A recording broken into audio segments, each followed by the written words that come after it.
Atlanta's Fulton County Stadium, and we're right on time. John Smoltz has come in from the bullpen. Very shortly, the Braves will be taking the field. Here's a former Brave who took the field, Phil Niekro, and he threw out the ceremonial first pitch, and he brought the crowd to life for the first time this evening. I guess this was a knuckleball, right, Tim? Absolutely. I think Greg Olson should have had the big mitt, but Olson made a nice play on that ball like he did. We showed in the pregame that play he made on the short hop by Alejandro Pena last night. He had to do it with the knuckleball today. He is one of the favorites of these Atlanta fans, and now you'll hear a generous roar as the Braves take the field. Matchup we've got tonight. Two right-handers, young John Smoltz and his idol, his boyhood idol, Jack Morris. John Smoltz had a little bit of a mechanical problem in the first half. He was 2-11. What did he do? He went to a little more of an exaggerated hip turn to try to use his legs more, like his idol, Jack Morris. Let's take a comparative look at their two pitching motions. Morris on the left, the big turn, drives with the legs. Morris on your right does the same thing. I'll tell you, we've talked a lot about the little men in this series, but here is two big men that, if they have a big night tonight, are going to have a lot to do with who wins this year's World Series. John Smoltz and Jack Morris. Interesting matchup. They've both been very good in postseason. Smoltz defeated the Pittsburgh Pirates twice, including the clincher, the 7th game. He won the blowout 10-3. And Jack Morris won Game 1 of this World Series after beating Toronto twice.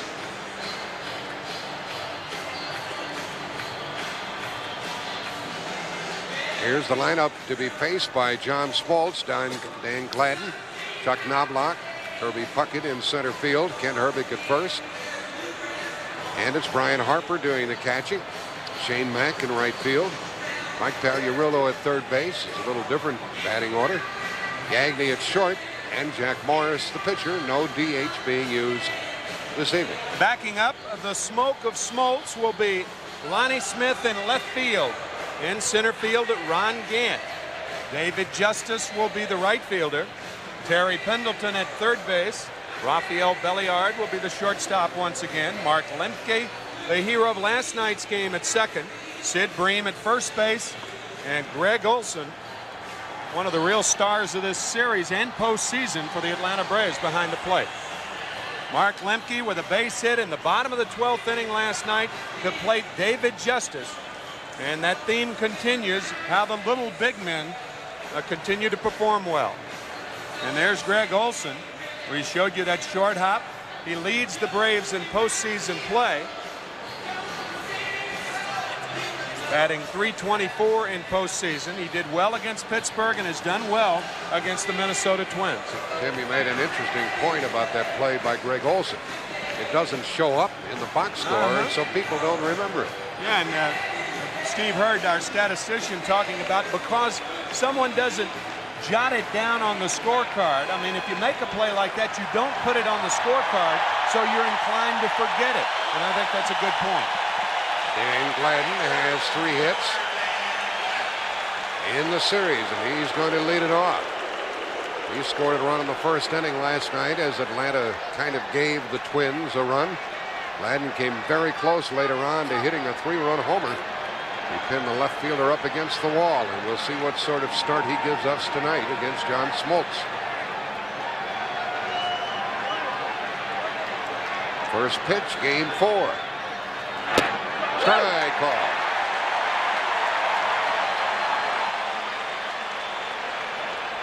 Smoltz 14-13 for the year, but 12-2 after the All-Star break, plus those 2 wins against the Pirates. 1-1. The umpires tonight are Terry Tate of the National League behind the plate, Rick Reed, Ed Montague, Don Denkinger, Harry Wendelstedt, and Drew Coble. Coble in the right field corner. 1-1 to Gladden to start this game. To the shortstop, Belliard. That's the way this starts.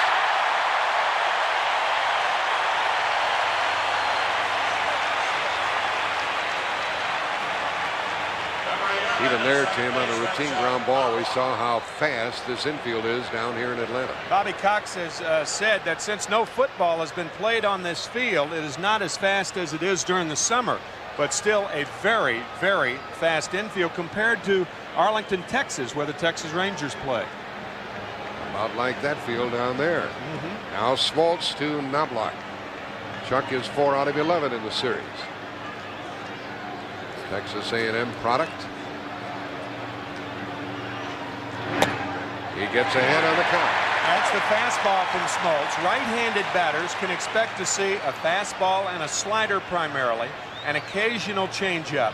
Left-handed batters will see the same fastball, but they'll see the curveball from Smoltz. So Ken Herbeck will not see the slider, but the curve. Knobloch pokes it into right field. That ball gets down fair. Knobloch goes for 2, and he'll make it. A 1-out double here in the first inning. Knobloch's 5th hit.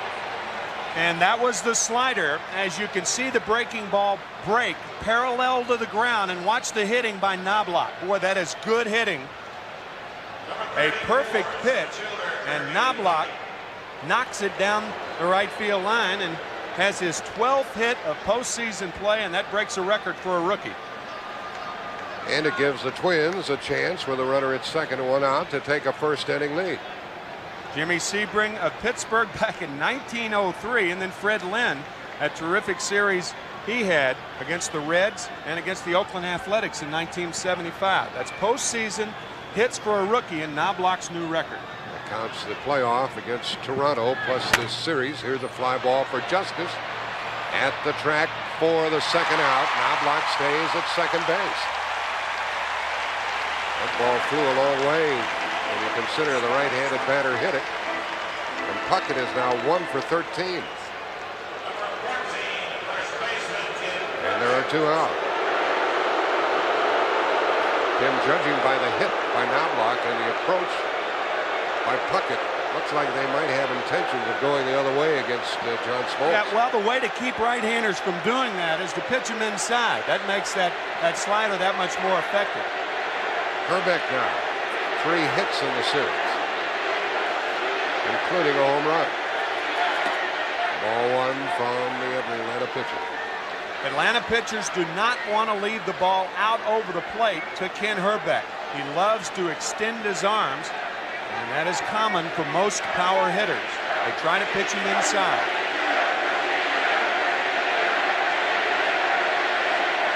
First inning, no score. Knobloch at second, 2 out. These Atlanta fans have grown to be very fond of Herbeck. Because of that play at first base involving Ron Gant in game 2, where Herbeck lifted him off the base.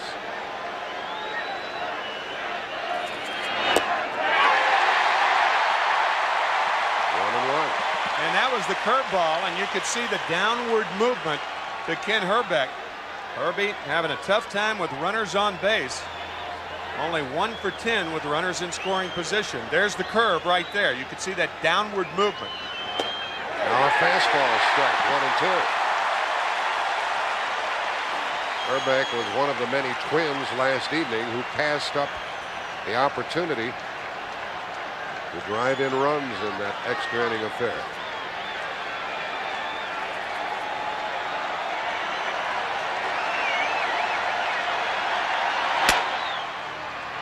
First baseman Breen to the pitcher. Nothing doing for the Twins. 1 hit, 1 left, and Jack Morris will pitch.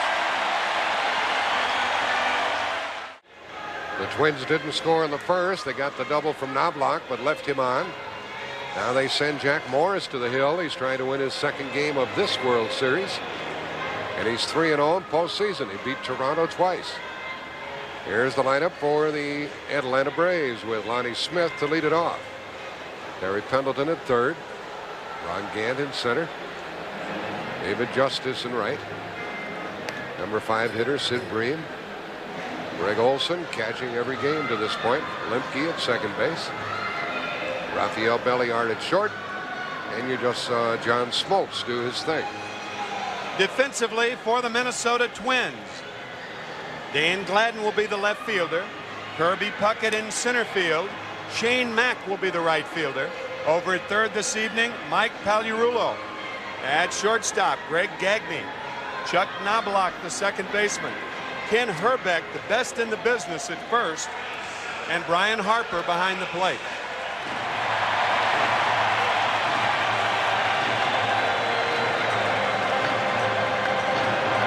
And so it's Lonnie Smith. He's had 1 hit in the series. 1 out of 10, and that was a home run last night. In the regular season, he hit 7 home runs. He went up there pumping against Jack Morris. Morris is 6-1 in postseason during his career. 3-0 in World Series play. So nothing new for him. A ball and a strike.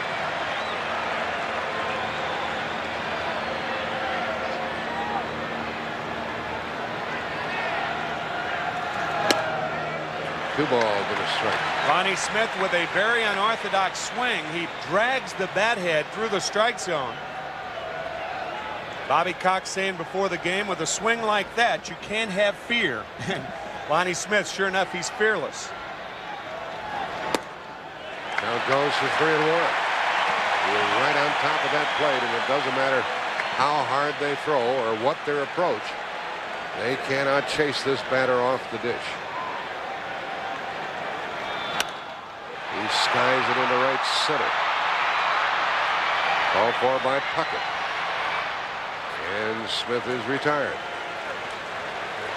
Even in an offensive situation, you can see how Lonnie Smith's hands lead through the strike zone and the barrel of the bat follows. And predictably, with that type of swing, a fly ball to right center. Lonnie, a very unusual hitter. Well, look what Terry Pendleton has done or not done in postseason. He's 2 out of 12 against the Twins. And he struggled against the Pirates after leading the National League in hitting. At the left fielder, Gladden. 2 out. Gladden didn't realize he was going to carry that far for a moment, but he stayed with it, and there are 2 gone.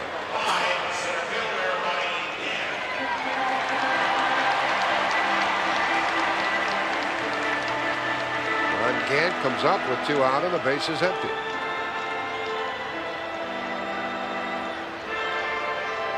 There's Brian Hunter on the bench along with Keith Mitchell. Marvin Freeman in the picture on the Atlanta bench. And Mark Lemke. He's feeling good after winning their first game of this series. Inside to Ron Gant.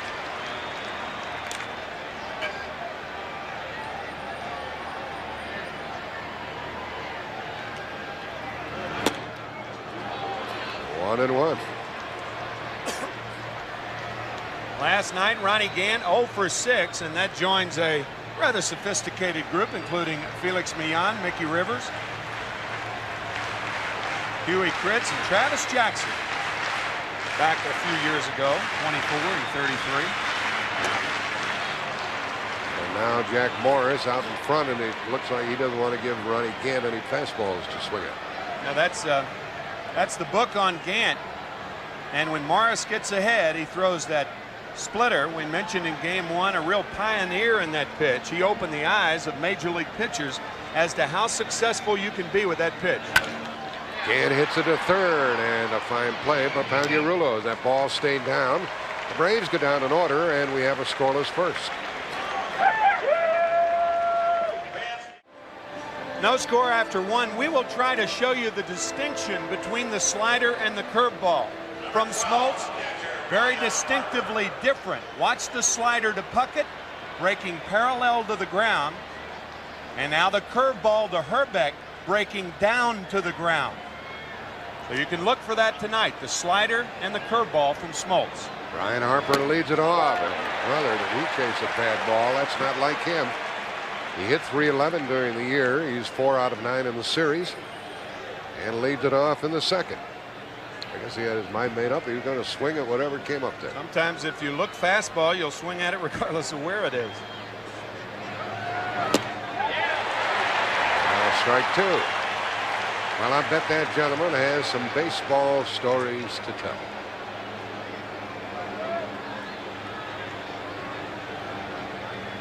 Looks like there was no other place he'd want to be than right there.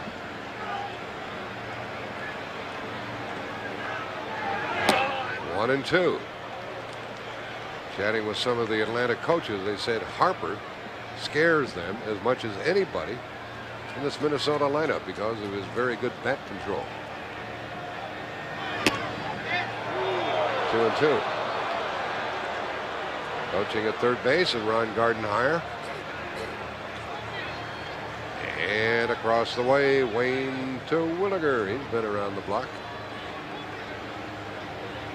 And back again. Harper hits it into right center field. Justice can't get it, and it's going to be a leadoff double for Harper. That play looks strange to you, Tim, with regard to the jump.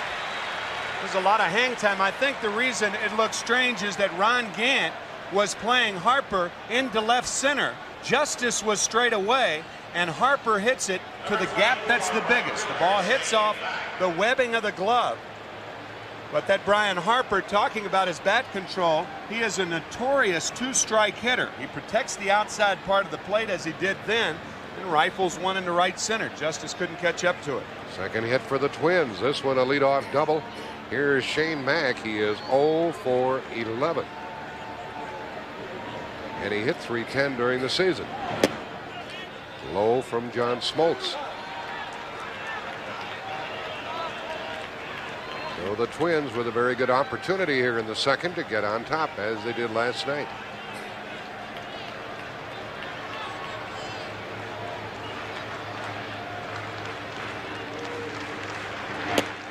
One ball, one strike. Now this youngster doesn't want the game to last as long as last night. School tomorrow. A few kids miss school today here and around the country. 1-1 to Mack. 1-2. That's an effective pitch that John Smoltz throws.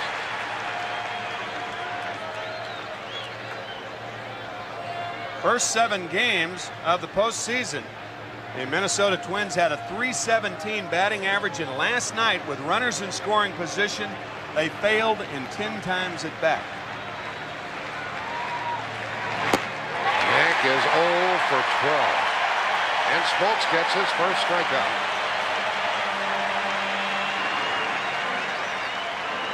Shane not only 0 for 12, but he has 6 strikeouts, and this is a darting slider from John Smoltz. Wow. That was a big play for Smoltz because Shane Mack failed to advance the runner to third. So for all intents, it's going to take a hit by the Twins, either by Pagliarulo or Greg Gagnon.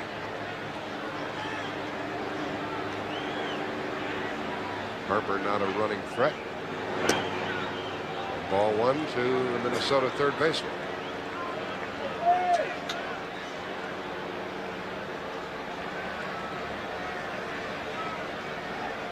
Now Pagliarulo has found a home with the Twins.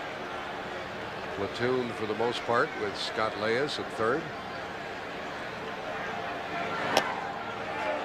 Ball two.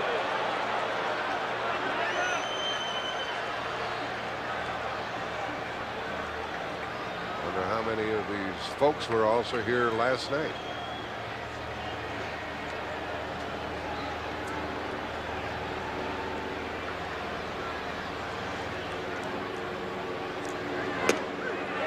Smoltz slipped one by him.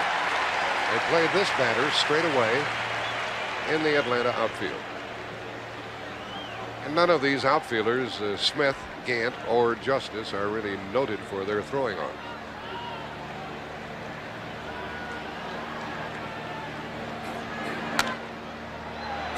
Into short left, Belliard can't get it, and the run is going to be in time, and it's 1-0 Twins. And down to second base on the throw, and Smith probably should have thrown to second. Goes Pagliarulo. A little blooper into left. The reason Lonnie should have gone to second base is because of the jump that Brian Harper had from second base. Watch Harper. He does not look back. You have to take a chance. Trust your instincts. If Belliard somehow comes up with that ball, Harper's a dead duck, but he trusted his instincts. He scores the first run. And Pagliarulo's on at second base. Oh, a double off the glove by Harper and a blooper into left by Pagliarulo. And Pagliarulo is at second for Gagne to pick up with 1 out. Strike one on the breaking pitch to Gagne, who is 2 for 11. Watch Brian Harper. He does not look back on the single by Pagliarulo at second base. We'll have that for you momentarily. Pagliarulo with a safe lead down there. Strike 2 to the batter. It's a tough luck inning thus far for Smoltz. And the Twins lead it 1-0.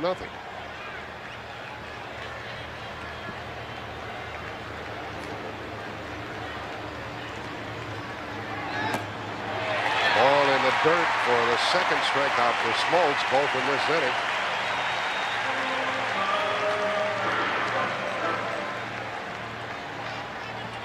This looks like the curveball. Smoltz does not throw a lot of curves, as we mentioned, to right-handed batters, but this one out of the strike zone. And Gagne is out of there. I got the feeling that Smoltz didn't care if he walked Pagliarulo. He threw him a 2-0 breaking ball, a 2-1 breaking ball. But Pagliarulo refused to be walked and dumped one into left field to score the run. Now Jack Morris is at the plate. He hit one out in batting practice here the other day. But you wouldn't expect him to hit Smoltz. You never know.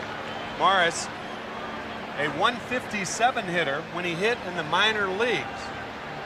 He had one at bat in the regular season back in 1987. Fly to right field. This is tough. As you could see, back on his heel. I think it's more fear than anything else. I mean, when you haven't seen a 90-mile-an-hour fastball and you got to go up in the World Series and face it, it's frightening. That little BB coming at you 90 miles an hour. Runner at second, 2 out. And 1 ball, 2 strikes. Tom Kelly, the manager of Minnesota, doesn't like it when the designated hitter is not used. First of all, he thinks it ought to be uniform. You either have it and use it in the World Series, or don't use it at all. But he likes the DH. He doesn't like that. Morris strikes out. Smoltz struck out the side. The Twins get a run on 2 hits, and now they've left him second run.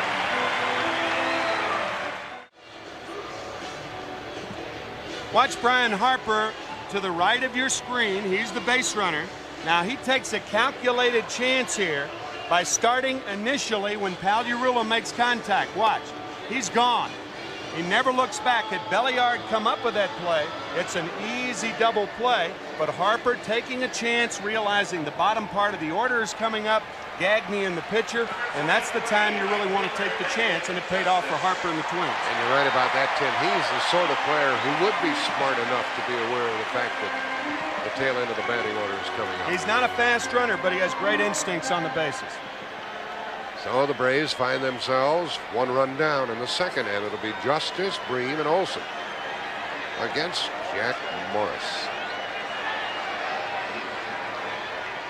Justice 4 out of 12 with a home run.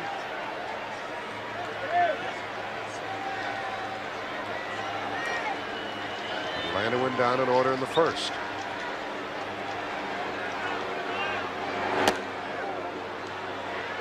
And Morris gets out in front. That was a fastball swing at a splitter. Diving out of the strike zone. And the changeup misses. In that 5-2 opener, which the Twins won, Morris pitched 7 innings. They had 2 runs on 5 hits, struck out 3, walked 4, and defeated Charlie Lieber. The folks start that chant. And Justice is in the hole. Game 5 tomorrow night, no matter who wins or loses here this evening, 8 o'clock Eastern time with our telecast, and the first pitch at 8:26. down here in Georgia.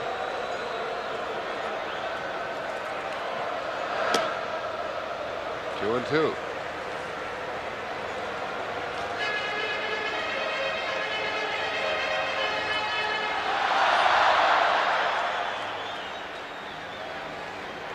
During the season, Moore has allowed 18 home runs. Full count.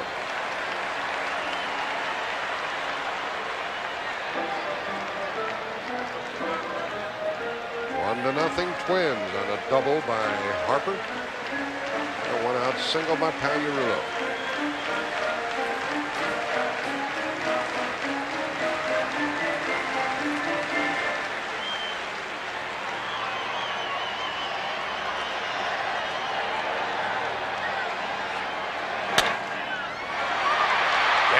From a deep short, threw him out easily. He made some plays last night, and Gagne shows the good glove work again this evening. 4 in a row by Morris. Hey, there's talk about Greg Gagne that you have to see him every day to appreciate him. I don't know whether that's true or not. I think all you have to do is see him a couple of times and see how good he is. Great footwork. Footwork, very important to infielders, especially those on the left side who have the long throws to make. Now Morris to Breen. Out of play. Sid is 2 for 11 in the series. Batted .300 against his former teammates, the Pirates.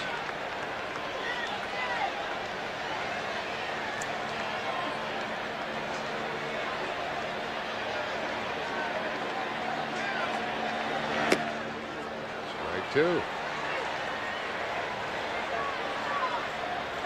Morris seems to pitch rather effortlessly, doesn't he? Really stays on top. One of those guys who it looks like he strains to get on top of the ball. High fastballs and splitters. And there's that split finger delivery, and that gives Morris his first strikeout. He has retired 5 in a row. Not a lot of difference between the speed of the Morris fastball and the Morris split finger. And there are the split fingers right there. Talk about an aptly named pitch. Diving down out of the strike zone to get Breen.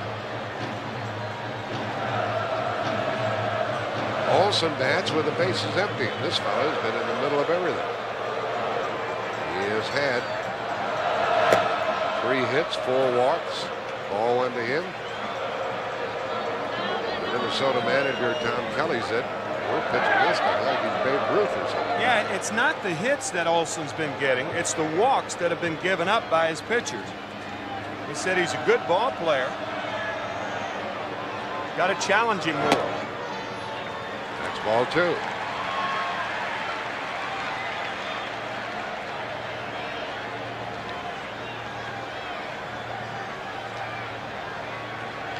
Landed with no base runners to this point. Out of play, and it's 2-1.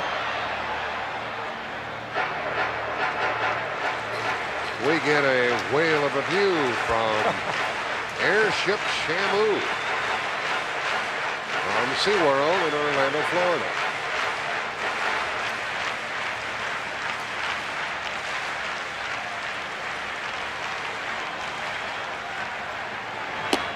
Three and 1 to Olson.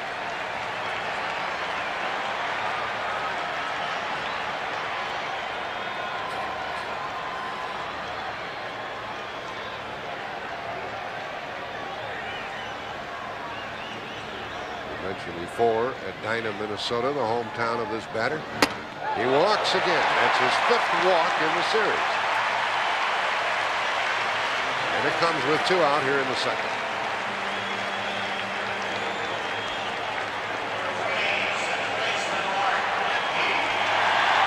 Mark Lemke is warmly applauded here.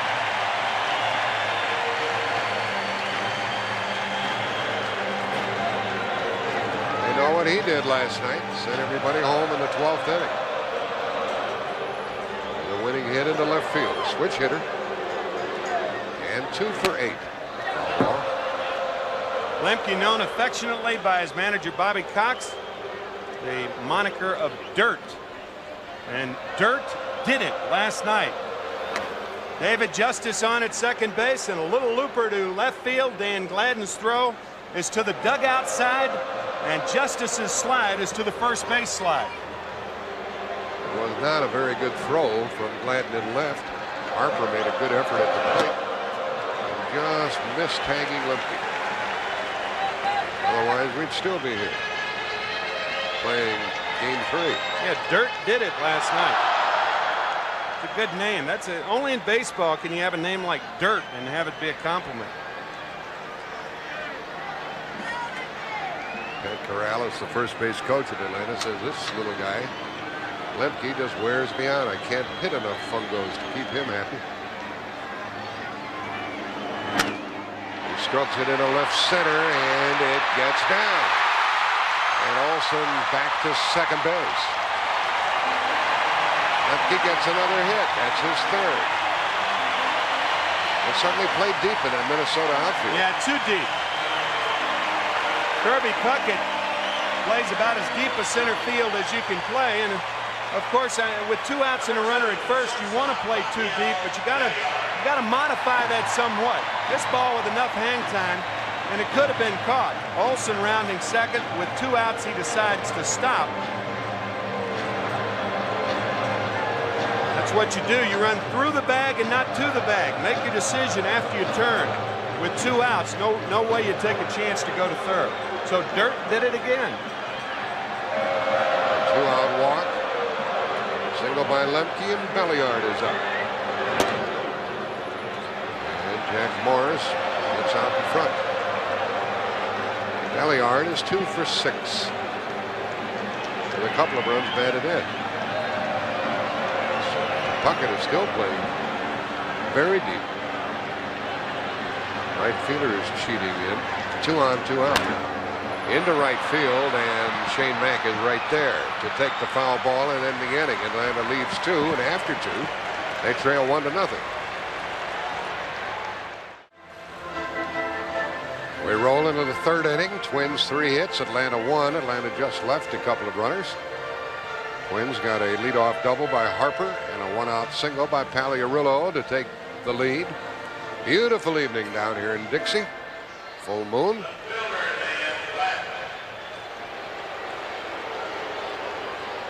Full moon, a full ballpark. And the top of the order for the Twins.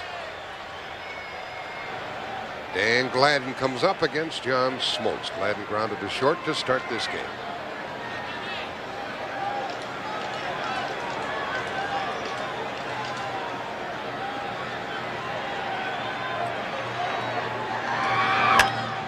High in the air for Gant. And 1 out.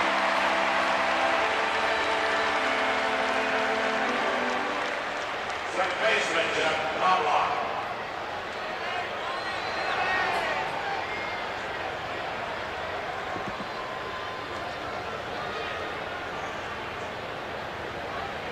Minnesota's second baseman, Chuck Knobloch, had a wasted double in the 1st inning. There's Jimmy Williams, the coach, moving the defense around along with Jim Beecham, who just walked by the picture.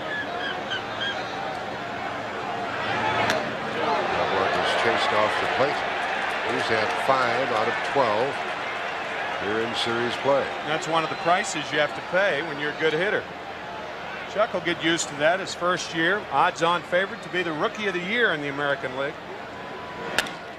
Another one for Gant. 4 in a row, retired by John Smoltz. This franchise, by the way, speaking of Rookies of the Year, has produced 5. Originally the Washington Senators, and back in 1958, Albie Pearson was the Rookie of the Year, followed by Bob Allison in 59, Tony Oliva in 64, there they are, Rod Carew in 67, and John Castino in 1979. The last 3 rookies, Oliva, Carew, and Castino, all with the Minnesota Twins. Puckett is up, fly deep to right his first time, and takes a strike. Kirby 1 for 13, that's not like him. 319 hitter during the season. Strike 2. Tom Kelly saying that Kirby Puckett can get 10 hits faster than any player in the major leagues. Lightning fast. And sure enough, in the ALCS, 0 for his first 6, then 8 for his next 14. He just got a piece of that one, cut the stroke down. He's had 1 hit and 13 at bats, and that hit was a home run here last night. He is from Chicago.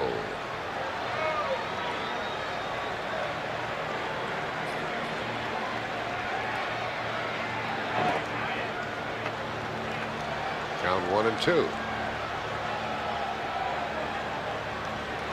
Puckett has unusual dimensions, but he is strong, and he is built like a rock. Short, quick stroke. Take a look from upstairs for a moment, and a hard hit ball past Pendleton. That'll be a hit for Kirby with 2 out. Looked like it went under his glove.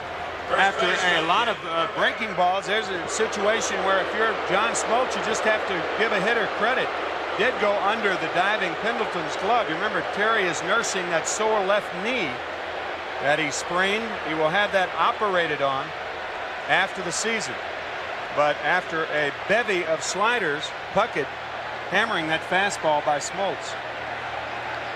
Herbeck rounded out his first time. He's 3 out of 13. Ball 1 to him.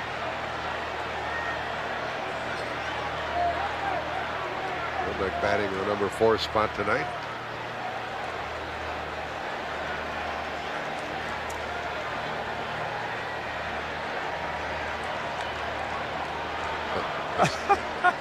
Herbeck pulling our leg. He pulled a Ron Gant's leg off the bag in game 2. That was the thing to which Jack was referring earlier. 1-1. Puckett is taking a very conservative lead at first, being held by Sid Bream. He stole 11 bases during the season. I don't think Kirby will try to run until the count is 1-2 on Herbeck. Anytime there's a favorable hitting situation, I think Puckett will stay there. Herbeck pops it up for Belliard. The Twins have left 3, but they have a 1-0 lead. We'll return to Atlanta Fulton County Stadium after this message and a word from your local station.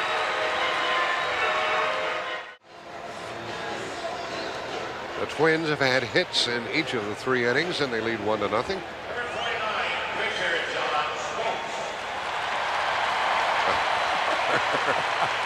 Herbeck by a foul from Banner. They're having some good-natured fun with the Twins' first baseman. John Smoltz had 7 hits during the year. Strike 1 to him from Jack Morris. When John Smoltz was growing up in the shadows of Tiger Stadium in Detroit, he used to go watch Jack Morris pitch. Here he is facing him in a World Series. And taking 2 strikes. Matter of fact, Smoltz signed with the Tigers initially and came to the Atlanta Braves in '87 for Doyle Alexander.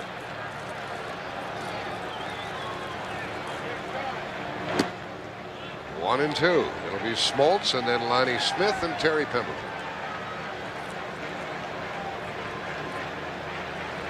Braves have a hit and a walk thus far.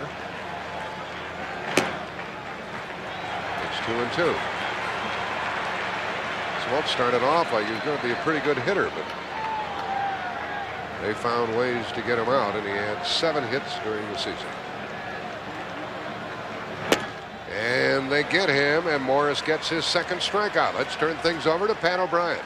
All right, Jack, thank you for what's become our regular chat with the commissioner. Good evening. The whole country seems to be talking about last night's game. What did the commissioner of baseball think about it? Well, I was delighted to be here. It was a wonderful game, and I had a pretty good seat. Not the DH. It was a chess match there, and you're in favor of, as a traditionalist, getting rid of the DH. Do you have any support for that? Well, not much. I thought last night was really the great argument in favor of eliminating the DH. Why? Because of all the maneuvering, the managing, the strategy. I thought it was just wonderful. Who ordered up this weather tonight? CBS. Chatting with the commissioner. Back to you. And Lonnie Smith, strike one. Thanks, Pat.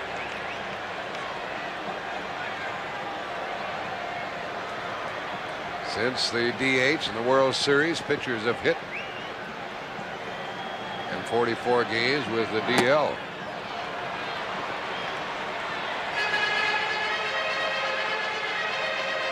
DH coming about in 1973.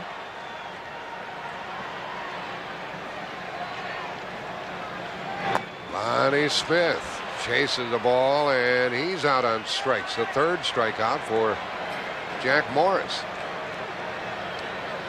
Yeah, pitchers don't hit very much in the World Series. Well, and obviously you wouldn't see that type of game in a park that has the DH, in an American League park. Like last night, not nearly as much strategy is involved, and that's what the commissioner was implying. Yeah, we'd have never seen a game like that in the American League where they have the designated hitter. 23 players used by the Minnesota Twins. That's a record. 42 players used by both teams. That's a record. Morris is in a groove. Strike one to Pendleton, who lined out to left his first time. And he is 2 out of 13. Jack Morris is right tonight.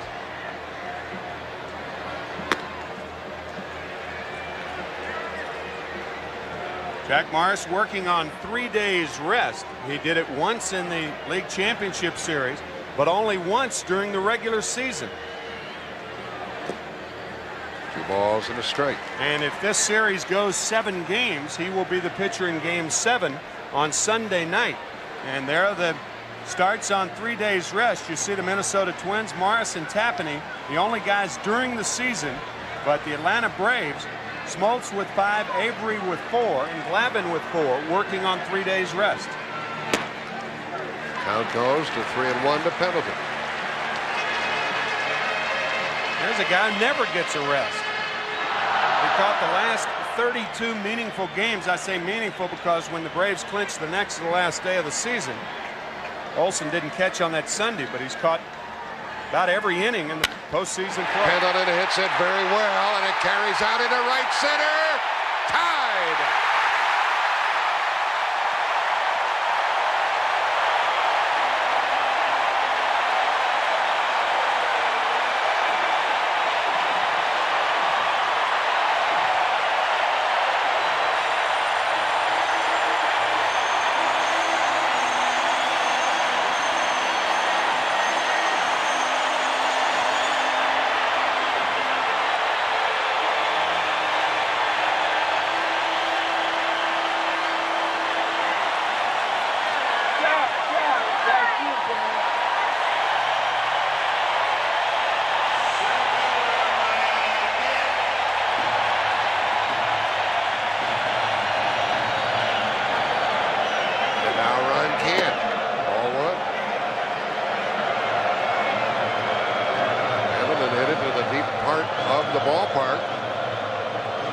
Third hit in the series.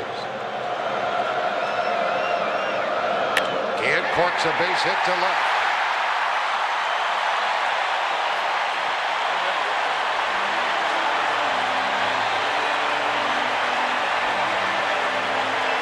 Instead of the chop shop, they're going to have to call this the lift shop.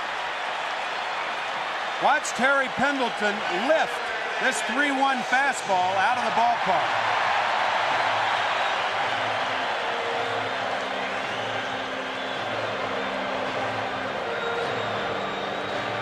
Now we'll take a base hit look off the bat of Ron Gant. That's the third hit of the night for Atlanta. And by the way, the first postseason home run ever for Terry Pendleton. This is his 3rd World Series. And that tied the game here in the 3rd inning. And a big threat to run. And Justice the batter. Ball 1 to him. There's a David Justice fan.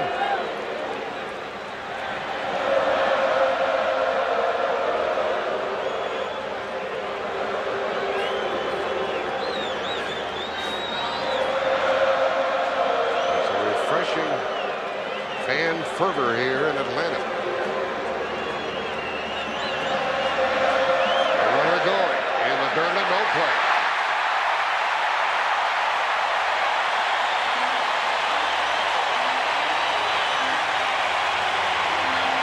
Tommy Lasorda said before the game that the Braves had to start opening things up. They did it last night because Justice stole in the 12th inning. That allowed him to score on the single by Lemke. That's only their second stolen base of the series. And there are a lot of advocates in a situation like that. Why steal and take the hole away? But with 2 outs, what's the difference? I mean, if he hits a ball in the hole, you got runners at first and third and 2 outs. I say go for it. If you can steal the base, go for it. Anytime. First stolen base in the series for Kaat. In the dirt, and Kaat heads for third, and no throw. Wild pitch.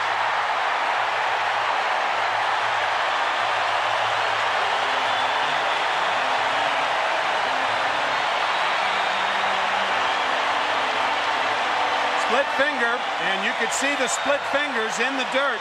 The ball gets away from Harper, and look at the instincts of Ron Gant. Diving into third without a play. And with 2 out, Harper wisely held the ball. Gant at third with 2 gone, and a 3-0 count to Justice, and folks, he's swinging.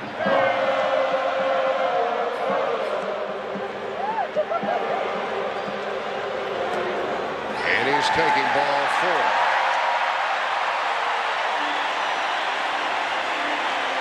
Second walk by Morris. Well, this started out like an easy inning. And the one thing to keep in mind right now, if you're Brian Harper, do you call the fork ball from a pitcher who threw 15 wild pitches this year? That led the American League. 15 wild pitches. This puts an awful lot of pressure on a catcher with a runner at third base and 2 outs.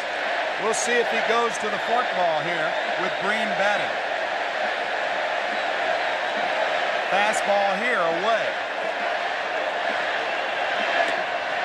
Outside, ball 1. First and third, 2 out, 1-1 game, third inning. Kelly looks on. Morris struck out the pitcher Smoltz, struck out Lonnie Smith on 3 pitches. Another fastball away to Breen. Ball 2. And Herbeck will visit, so will the catcher Brian Harper. And so will the pitching coach. Dick Such joins the group.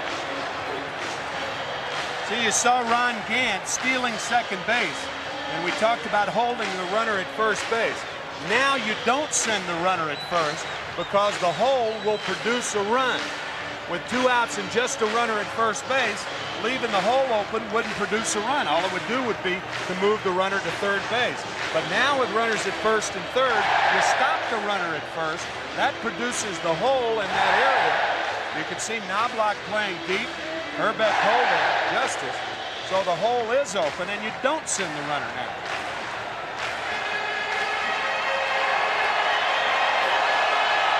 2 balls, no strikes to count to Sid Breen.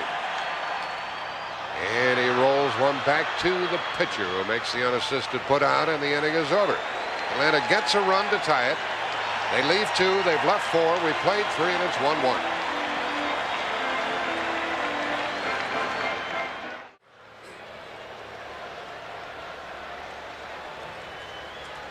Terry Pendleton tied it up after the Twins took the lead. In the second, Brian Harper leads it off. He has scored the Minnesota run. Ball 1.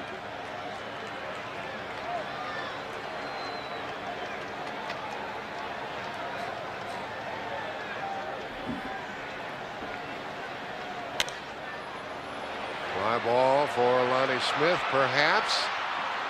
And he couldn't get it. It's a base hit for Harper. That's his second of the night.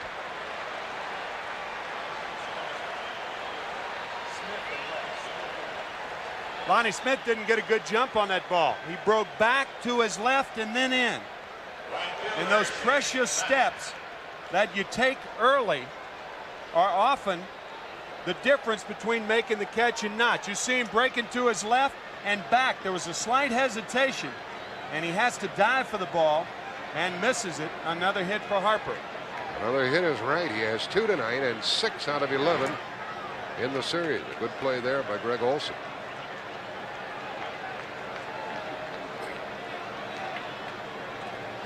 Nice try by Lonnie Smith, but he is not a good defensive left fielder. A little late break, and Gant backing up to hold Harper to a single.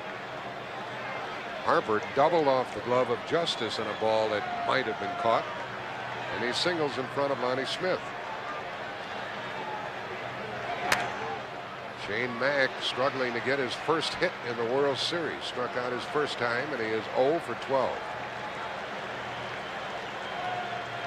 The Twins would like to be able to say that Mack is back in town, but he hasn't been able to do anything.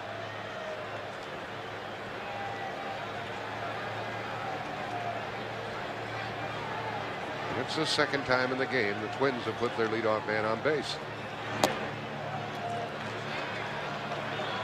2-1.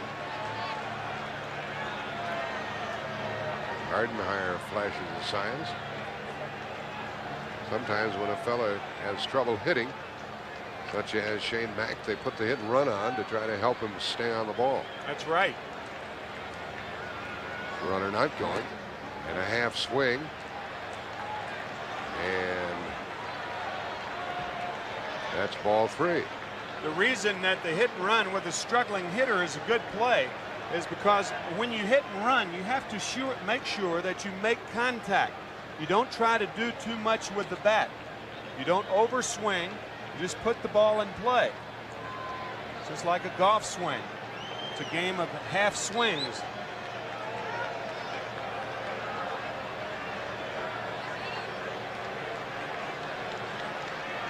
Smoltz has allowed 5 base hits.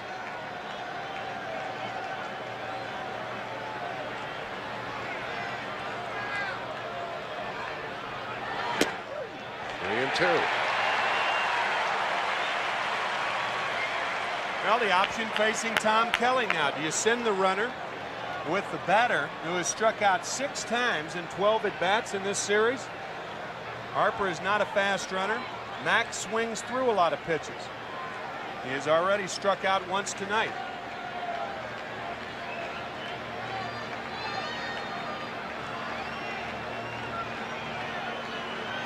Runner not going. And a ground ball to Belliard. They get 1. That's all.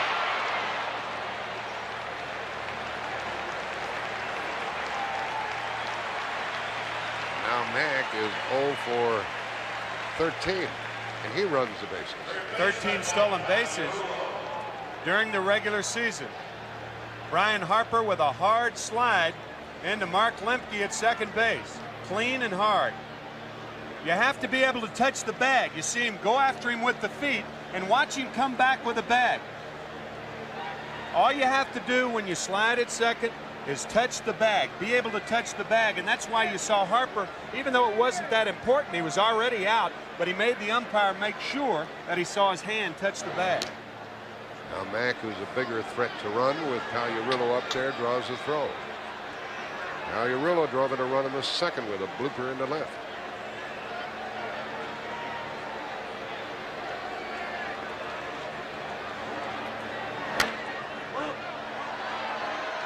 And Smoltz gets ahead on the count. Runner going and a perfect hit and run single. And they challenge Lonnie Smith, and he wisely throws into second base. Pagliarulo is 2 for 2, and the Twins have a big threat going with 1 out. I tell you, Jack, that's exactly what we were talking about. Mike Pagliarulo not trying to do too much with the pitch. The head was right on the ball when the ball made contact with the bat. And he just hits the, look at that swing right there. The head down, and it trickles through on the left side. Shortstop covering on the play, as Pagliarulo is more of a pull hitter, especially with the hole open. But a fine piece of hitting by Mike Pagliarulo on the hit and run. And Lonnie Smith did the right thing. First and third, 1 out. The batter, Gagne. And ball 1. Gagne, a strikeout victim in the second inning. With the pitcher coming up next, the hitter Gagne. Gagne already with a 3-run homer, but he struck out his first time up. So The squeeze situation right here. So we'll watch Shane Mack, the runner at third. That's ball 2. The one thing you don't want to do if the squeeze is on and you're the runner at third base, you don't want to break too soon. Eddie Stanky, who is a terrific baseball man for many, many years, used to say that the best technique if you're the runner at third is to take one step back toward the bag. That keeps you from breaking too soon. If you break too soon, the pitcher will pitch out or knock the hitter down. Tom Kelly talking to Jack Morris just in case Gagne walks and he's up there hitting with the bases loaded. And Gagne makes the count 2-1. The runner at third is Shane Mack. Reached out a fielder's choice. Pagliarulo's 2 for 2.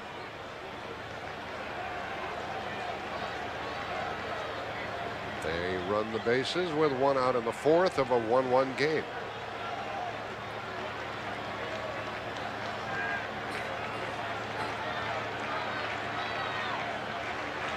Squeeze play, and they missed it. They've got Mack, and he's out. The other runner down to second.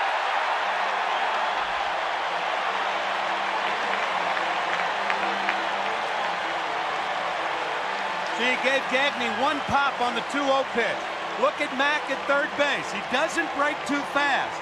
The pitch is a slider low and away, and Mack's a dead duck. He slips, the tag is made, and on the play, Pagliarulo moves to second. You see Mack not leaving too soon. That's the technique. He did his job. Gagne didn't make contact.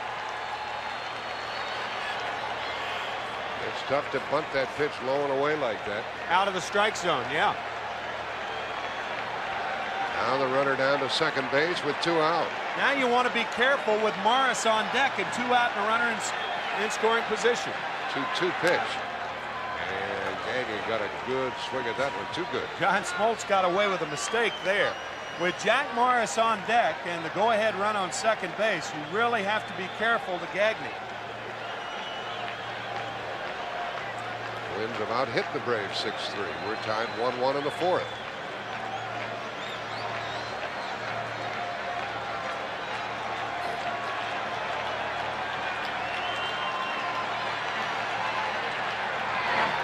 Struck him out for the second time on a ball in the dirt. Out at first, and the inning is over. 2 hits, but only 1 left. The Twins have left 4. We're tied.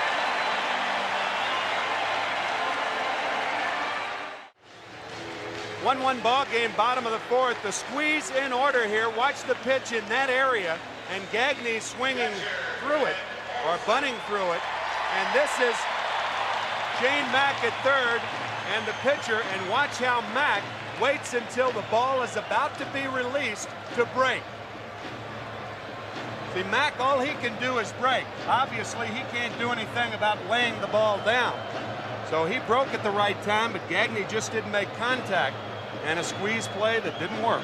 A couple of times, Tim, during recent spring trainings, I've stood in there at the plate against a pitching machine programmed to throw sliders low and away. Man, you can't touch that ball. I couldn't. Some pitchers think that that's the best pitch to throw in a bunting situation because it keeps going away from the hitter. Now Olsen, he's frequently been in the middle of things in this postseason for the Braves against the Pirates and against the Twins, and he walked his first time. He's had 3 hits, 5 walks. Count is even, 1-1. Atlanta's left 4.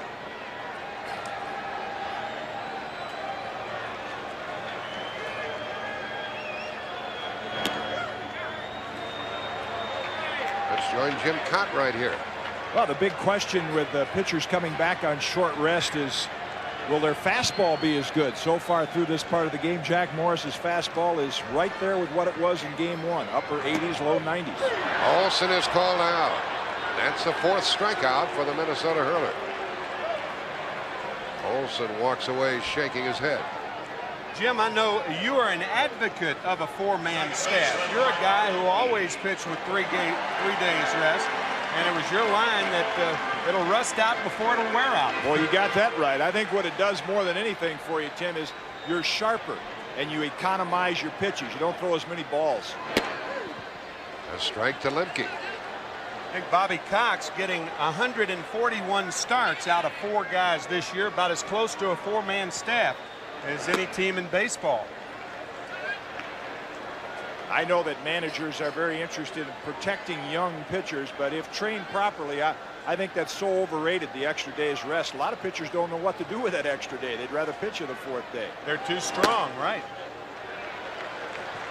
Count has gone to 2 balls and a strike on Lemke, who continued his hitting, getting a single in the 2nd.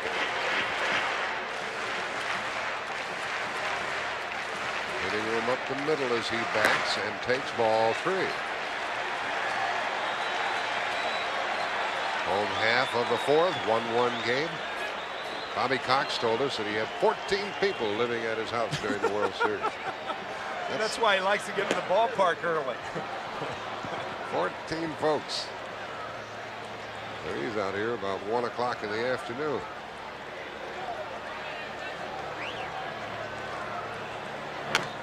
Three-two foul. First World Series as a manager for Bobby Cox. He was a coach, however, for the 1977 Yankees. Played the Dodgers, beaten by Tommy Lasorda in his first year.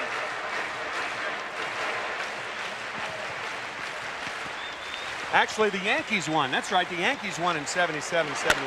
Lemke gets another hit.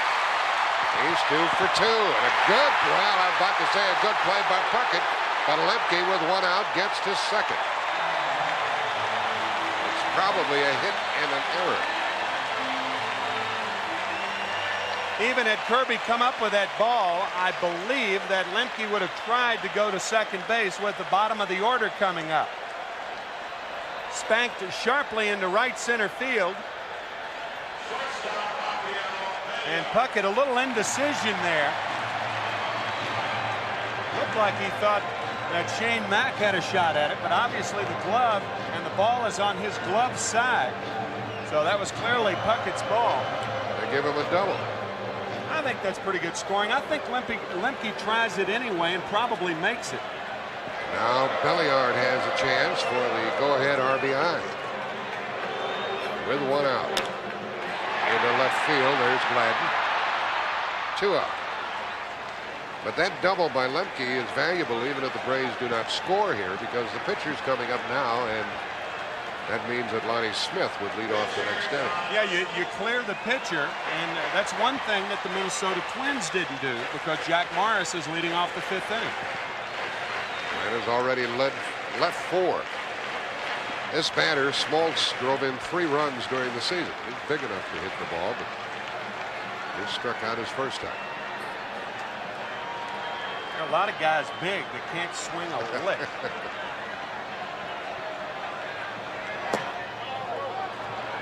One of the greatest athletes really that this country's ever seen, Kareem Abdul-Jabbar. I've seen him take batting practice at Dodger Stadium. You talk about a bad swing.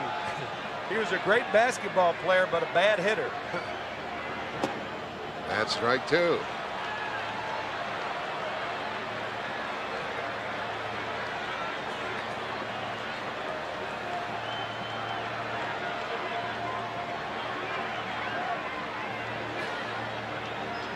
To Smoltz. Lemke at second, 2 out.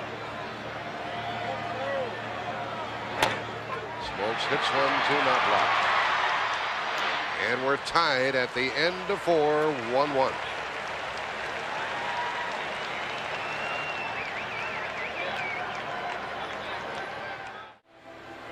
Tied at 1, go to the top of the 5th. A lot of discussion about Kirby Puckett playing deep in center field.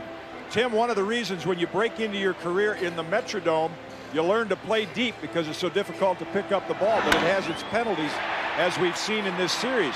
You play too deep, as Kirby does, and you allow hitters like Olson to get the double you referred to. He has tried to play a little shallower than that. Another look at the double by Lemke that he couldn't cut off. Combination of not being able to find that comfort zone in playing shallow enough, and also from his earlier years, even though he is still Minnesota's best player, he has lost a step. Now Belliar throws out Jack Morris to start the 5th inning of this 1-1 game. He may have lost a step in the outfield, Kitty, but he hasn't lost a step at home plate, has he? You got that right. There is Kirby. Anybody gets on, he'll bat in this inning. Get around to the top of the order. And Gladden walking to the platter. A lot of times a manager or coach, Tim, will move an outfielder in. They look up a moment later and he's right back where he was. They get in that habit of playing in a particular spot. Habit, and their field of vision becomes the same. They want to see as much as they can, and the deeper they play, the more they see, but it could be too deep at the same time. That fear of going back on a ball. A lot of outfielders have it. Strike 1 to Gladden, who's 0 for 2. And it's 3 out of 14. Under to short, fly to center. For Gant in center field for the 2nd out.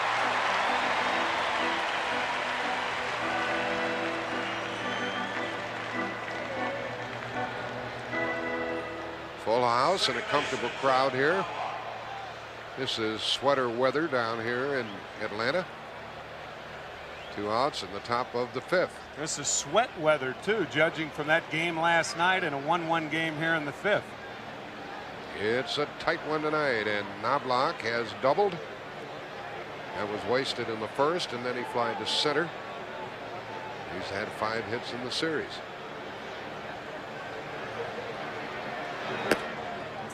And in the postseason, he's had a dozen hits. So he's not hitting like a rookie.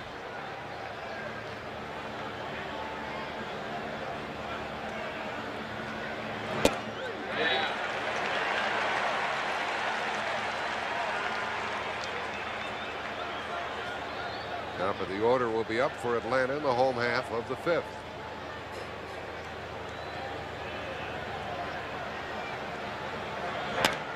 Out of play, 1 and 2. One thing about Knobloch that impresses you is he's not overwhelmed by the major leagues. He's not overwhelmed by postseason play.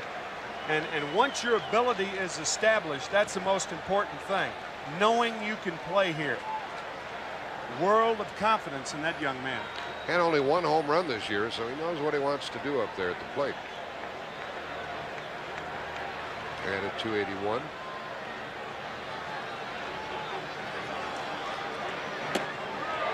Two and 2.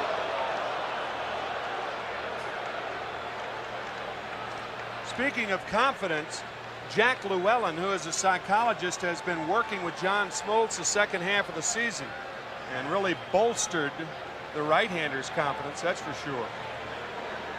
And another strikeout for Smoltz. Down in order go the Twins for the first time, and we're still tied.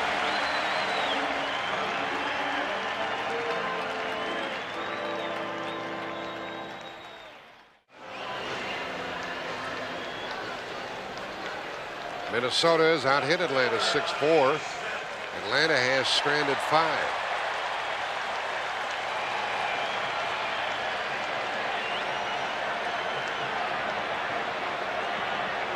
Batter Lonnie Smith 0 for 2. Ball 1 from Jack Morris. That's the Jane to whom that banner was referring, I assume.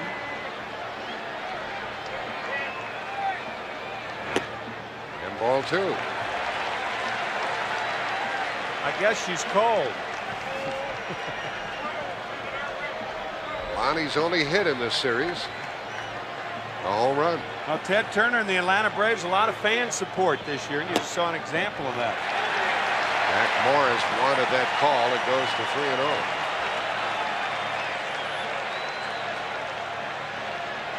3-0. Former President Jimmy Carter seated alongside Ted Turner.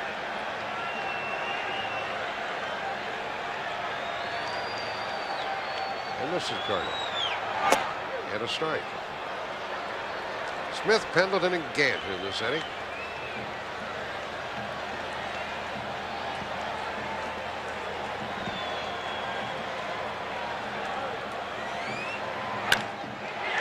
Base hit into left by Lonnie Smith. Gladden gets it back in.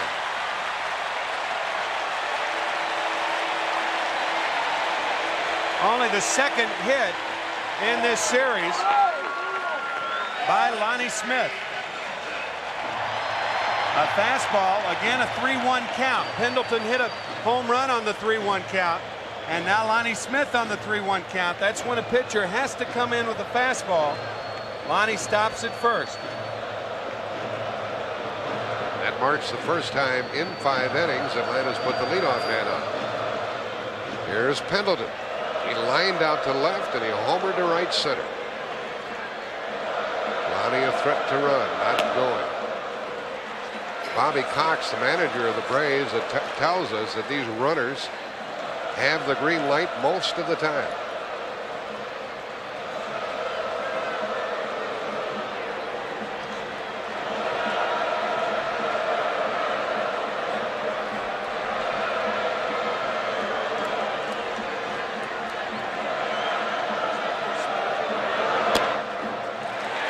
Takes ball 2.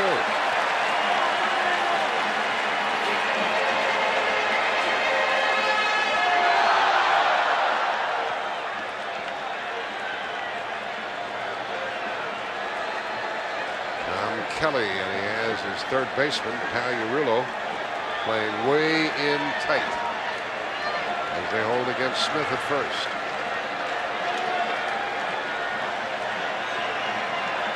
There goes the runner. He missed a step, but he's safe.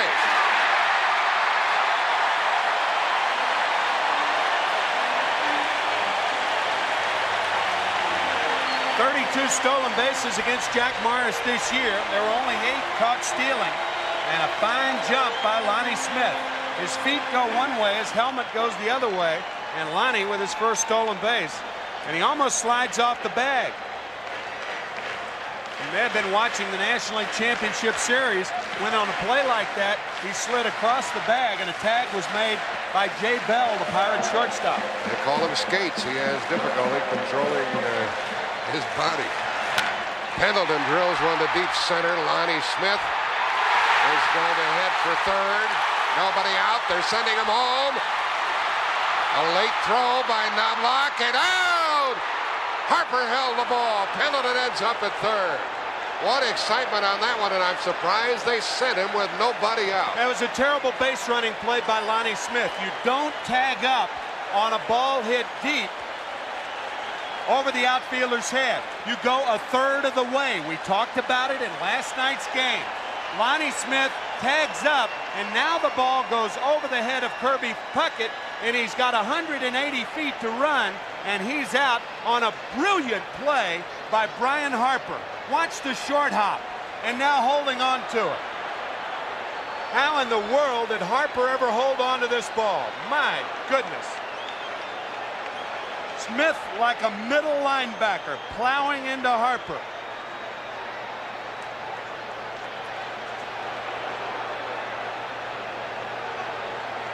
Boy, that's hard ball. And bad base running by Lonnie Smith. If you can, now, we'll take our time on this. On a play like that, if you go halfway with nobody out, then you're off too far to get back to second, to tag up and go to third. You go a third of the way. If Puckett makes the catch, then you go to third. Wow. Wow. We saw Dan Gladden get nail Greg Olson, the catcher in game 1. And now Lonnie Smith plowing into Brian Harper. And you won't see 2 trains meet as hard as those 2. Wow. Now the runner at third and the infield in, and ball 1 to Gant. That put out at the plate went 8-4. Strong throw by Knobloch, 2. And Pendleton ended up at third. I was really surprised with nobody out and Gant coming up that Jimmy Williams saved. It's not Williams' fault, it's Lonnie Smith. That ball would have nailed you too, Jack. Yes, sir.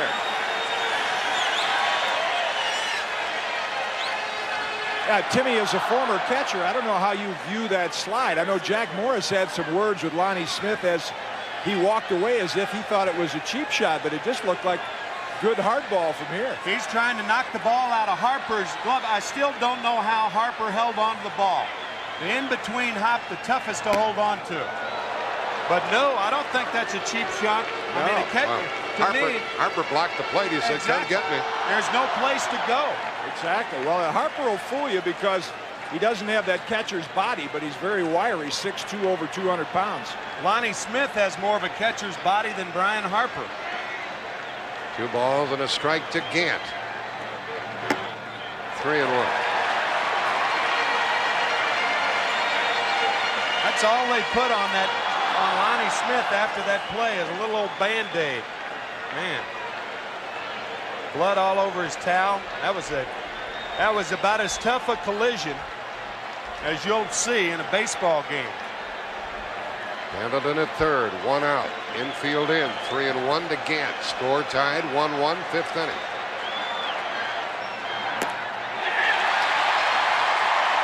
That's the 3rd walk by Jack Morris. By the way, they ruled Pendleton a double. Now the 3rd walk by Morris, 1st and 3rd, 1 out. Kirby Puckett getting the carom off the fence was the key to that play. He got the carom cleanly. The relay throw was perfect, but the short hop by Brian Harper, I can't tell you folks how tough it is to hold on to a ball on an in-between hop. Short hops are not that tough, and a hop that bounces right around the chest is not that tough. But when a catcher with that catcher's mitt gets that in-between hop, and then you got a guy like Lonnie Smith plowing into you, and to still hold on to the ball, here it is once more. Watch how he cradles the ball. Oh, man. He took a pasting.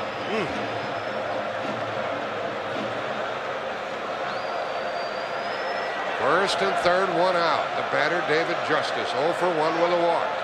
And a threat to run. And a foul ball. Here's more from Jim Kaat. Yeah, Jack and Tim, I think, again, that double is an indication of the Twins playing in an outdoor stadium away from the Metrodome. Kirby Puckett misjudged that ball just a touch. It carried, it jumped as it does here in Atlanta. Not accustomed to that in the indoor stadium. Barry Leach warming up in the bullpen. Tom Kelly trying to get through this 5th inning time. And a fake throw to third, which you can do. I think Jack Morris, an indication of how the Twins play on the road this year. He was 13-3 at the Metrodome and 5-9 on the road. That was very interesting on that trick move by the pitcher Morris. Gant was going back to first all the while, so he was looking for it. It's up to Justice here. Here comes the runner trying to score. He is out. Pendleton is tagged out on another great play by Brian Harper. That's a difficult base running play for that runner. He doesn't know how far away it's going to go. Gant ends up at second, 2 out. You can put a caption on this inning. Just call it Harper's Bizarre. 2 bizarre plays by Brian Harper. I mean, this is an unbelievable performance by a guy they claim can't catch.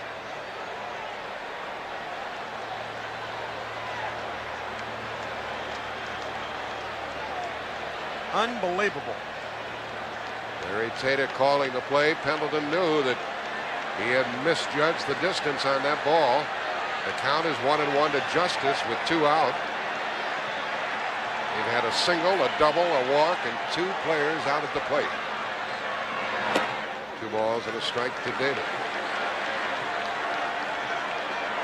2 players out at the plate that could have been at third base with less than 2 outs with the meat of the order coming up. It's going to be tough for the Braves to recover from this inning unless Justice can get a big 2-out hit here. It could be the bases loaded, nobody out, right, instead of a runner second and 2 out. Justice pops it up into short left. Gladden is there. And the Braves do not score. We have played 5 and we are deadlocked. We'll return to Atlanta Fulton County Stadium after this message and a word from your local station.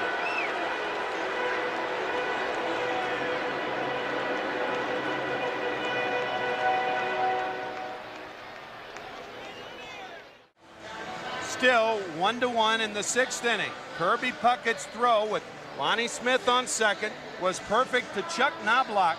The throw, the in-between hop, smothered by Harper, and now Harper smothered by Smith, and I still do not know how he held on to the ball. Have you ever seen a collision that violent in postseason play, Jack, or any time? Yeah, the first thing you think about is that Pete Rose, Ray Fosse All-Star collision, but even that one didn't measure up to this one. That's the greatest collision I've ever seen, and here's Puckett leading it off in the 6th against Smoltz. 1-1, and the Twins were really fortunate to get out of that half inning. It was a double, a single, a stolen base, a double, a walk, a wild pitch, and the Braves didn't score. They get Puckett for the first out in the 6th. The batter is Ken Herbeck. Foul ball, strike one.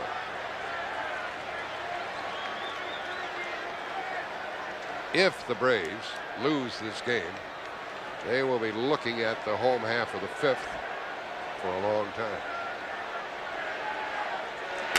Now to play by Herbeck. Smoltz still holding 4th here. Strike 2. Really tough on a guy like John Smoltz. I mean, here's a young pitcher, 23 years old, and he saw what happened in the bottom of the 5th. He realizes his team could be up 3 or 4-1, but it's still tied, and he's still as impassive as ever with his eyes. And it's still 0-2 to Herbeck, who is 0-4-2 in this World Series.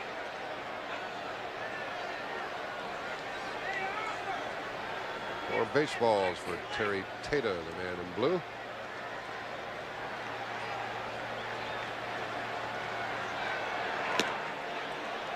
One and two.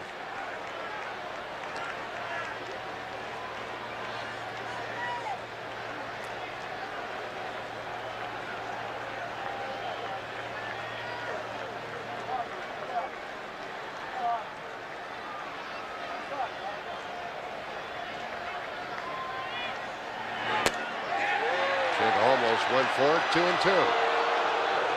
Base umpire Don Becky.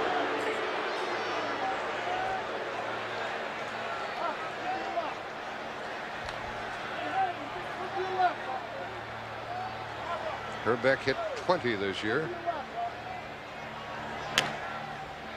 and it stays 2-2. The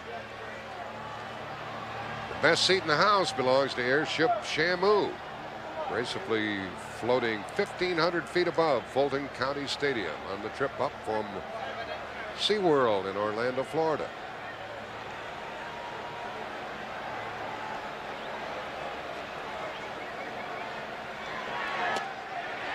Herbeck won't go for it, and it's 3-2. Look at that little pretzel.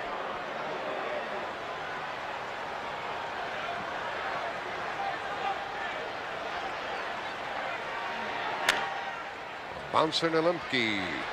Whoop! 2 out. Lemke's feet went out from under him, but he regained his balance and threw him out.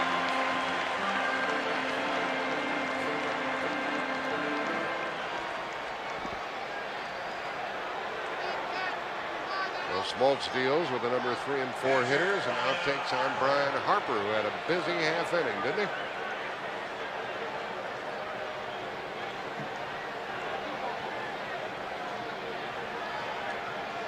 Harper looking for his 3rd hit. Ball 1. Harper had to take a trip back to the minor leagues after being cut by the Cardinals. Went to Detroit, went to the minor leagues, fought his way back up to the big time, cashing in with the Twins. Ball 2. You think of the times that he may have thought about quitting. Not John Smoltz, but Brian Harper. Released 3 times by 3 different organizations in a 2-year period.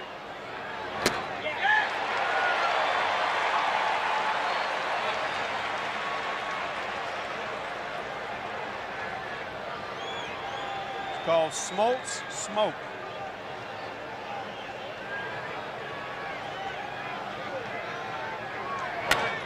To the shortstop, Belliard backs up but grabs it and gets it. And 7 in a row by Smoltz. Home half of the 6th. We're tied 1 apiece.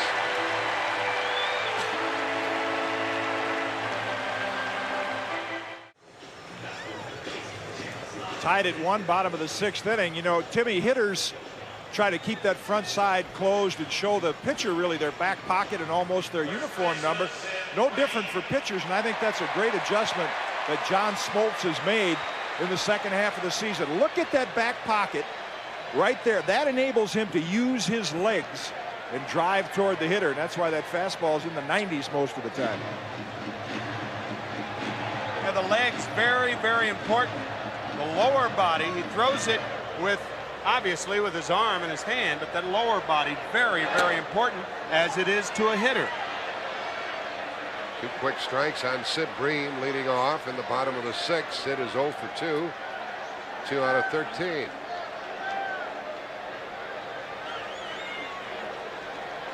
It'll be Bream, Olson, and Lemke against Jack Morris. Morris pitched 7 innings against Atlanta in the first game of this World Series. Takes this one into the 6th. Twins are probably saying to themselves, how are we still tied in this one after that last half inning? Like finding money for Jack Morris. Raining soup. Into the left. Gladden is there. 1 out here in the 6th inning.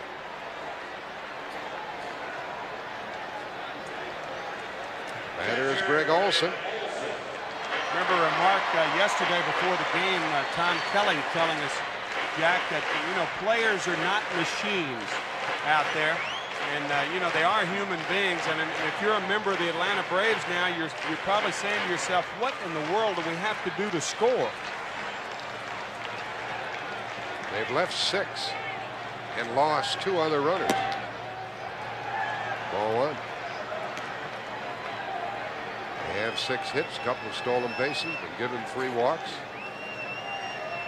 Scored only 1. Ball 2 to Olson. He's going to walk and a strikeout.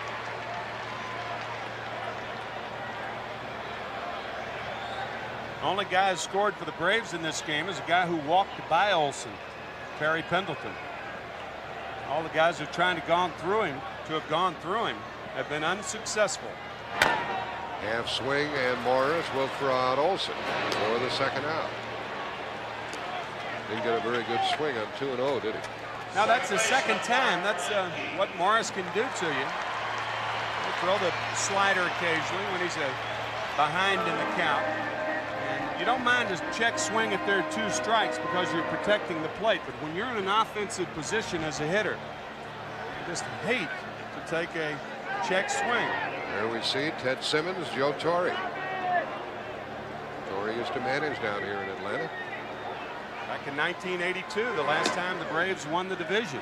Ted Simmons, the minor league director for the St. Louis Cardinals. 2 old catchers teaming up to try to bring the Cardinals a pennant. Lemke with a 1-1 count. But they had some thoughts about the collision at home plate. If you've ever donned that gear and had somebody come into you that hard, you think about it. And of course, we have another catcher up here, Johnny Bench. Here's Lefty shooting one out to Puckett. Down go the Braves in the 6th in order. We have played 6 and we're tied 1-1.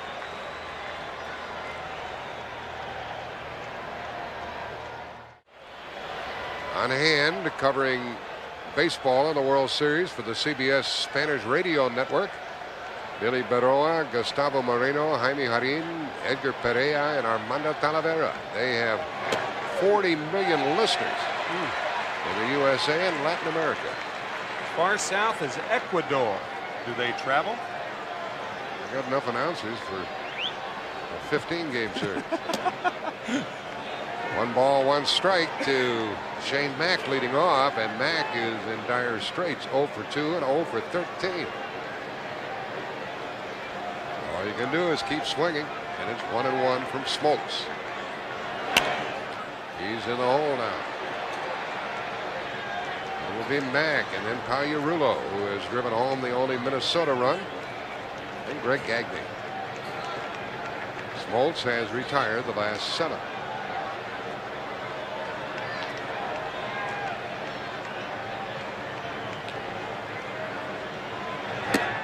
2-2.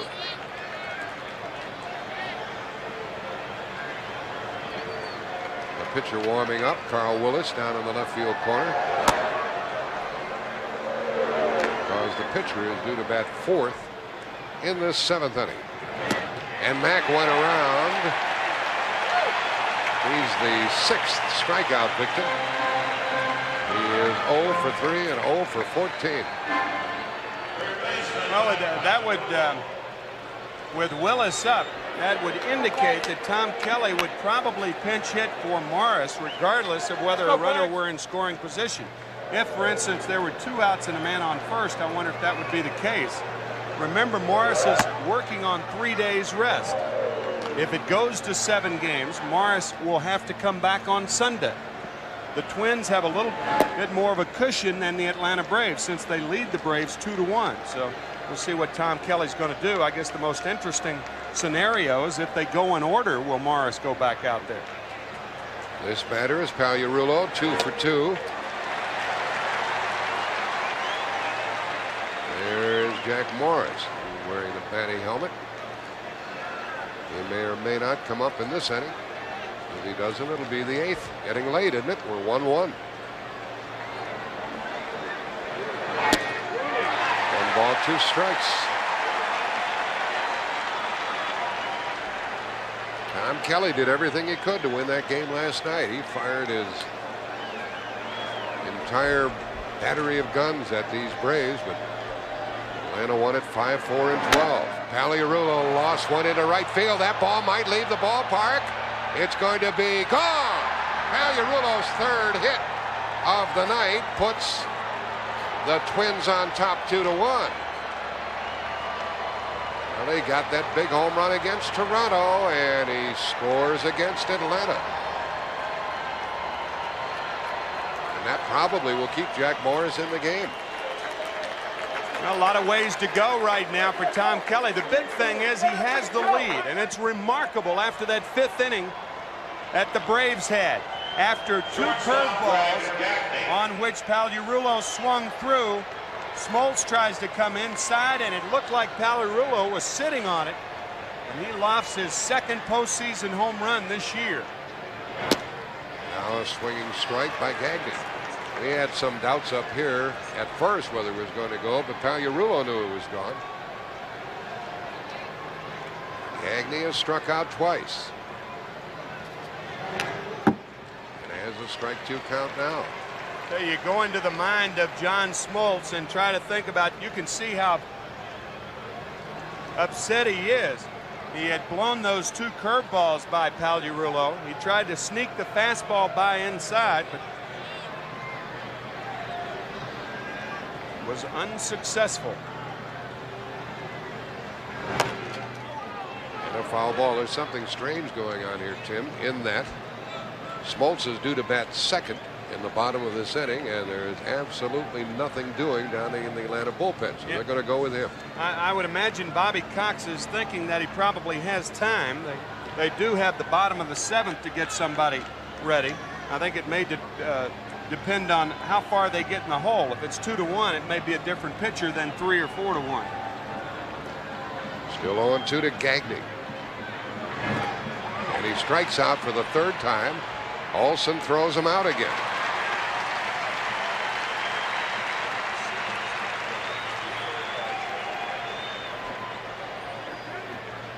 John Smoltz, after the 2 breaking balls, tries to throw the fastball. That's a 4-seamer. We talked about the sweet spot a couple of times in last night's game. Just over the fence, and John Smoltz obviously upset. I mean, you never know what he's thinking, but I would imagine he's thinking, he looked bad on 2 curveballs, and I tried to throw the fastball. Why didn't I come back with another curveball? You know, people talk about second guessing, that players don't do that. Players do that all the time. You try not to, but again, you're not a machine. You're a human being. They're going to lift Jack Morris here. He will be finished after 6 innings. And Gene Larkin is going to pinch hit. And Tom Kelly will turn to that bullpen, which has served him so well in the postseason. Smoltz has 2 strikeouts in the inning and 7 in the game. And Gene Larkin will bat for Jack Morris.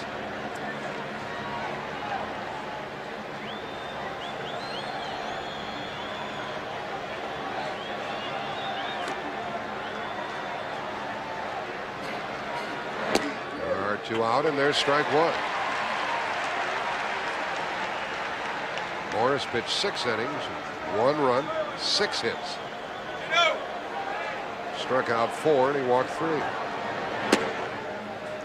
And he has a chance to win his 4th World Series game without a loss.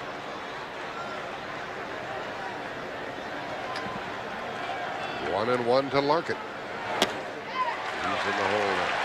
If Jack Morris wins, he'll be 7-1 in postseason play during his career. With 4 postseason wins this year, only Dave Stewart of the Oakland Athletics has done it in postseason play.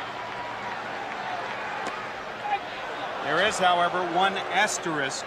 Back in 1981, you remember that was a strike season, and Bert Hooton did it. He beat Houston in the mini playoffs, and then he won twice against Montreal and once in the series against the Yankees. First baseman Breen takes that one. 1 run, 1 hit. The Pagliarulo homer. 7th inning stretch time. 2-1 Twins.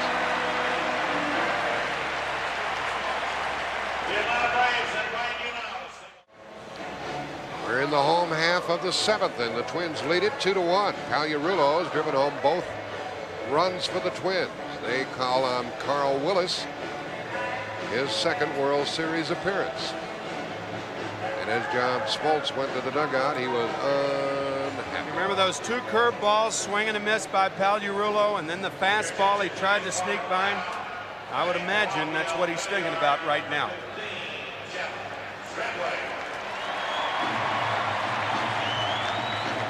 John Smoltz in the dark. He's going to be lifted for a pinch hitter in this inning. Braves trail by a run. And they pinch hit for Rafael Belliard, the shortstop.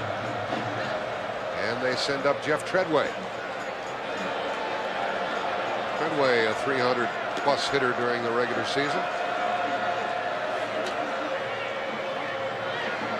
2 for 6 in postseason and 1 for 3 in the World Series. Remember last night when Carl Willis went to his mouth. You see, he does a lot of things around his mouth. Could be that allegations, and the scouts have told the Braves that he may be throwing a spitter. Whenever a pitcher spends that much time around his mouth, Bobby Cox and his organization is inclined to think that Willis may be loading them up.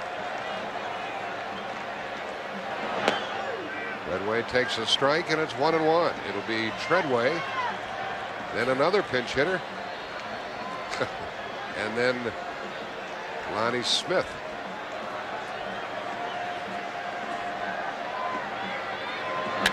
Treadway pops it into left for Gladden, who's been very busy. Let's go downstairs to Pat O'Brien.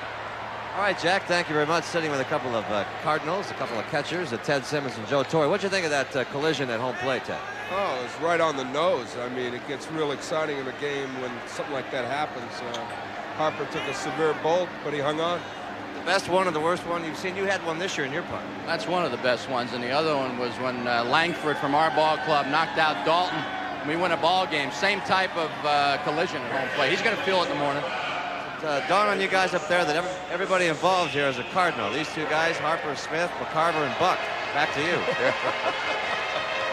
Well, Tommy Gregg never played for the Cardinals. He's the pinch hitter here for John Smoltz. Smoltz leading the game, trailing 2-1.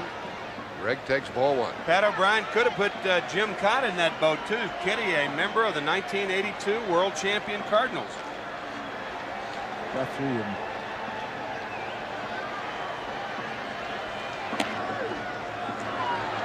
One ball, 1 strike to Gregg. Boy, did John Smoltz pitch well. 7 innings, 2 runs, 7 hits, struck out 7, walked none. And Willis gets ahead on the count.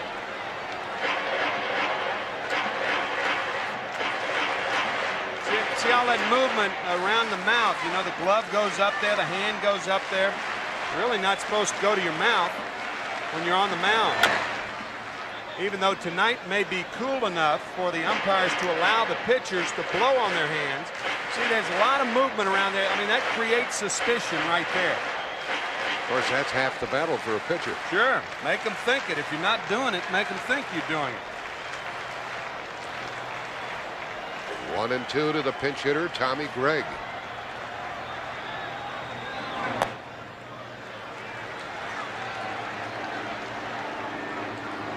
Man retired in the bottom of the 7th. The Twins trying to gain a 3-games-to-1 edge over Atlanta, and they lead it 2-1.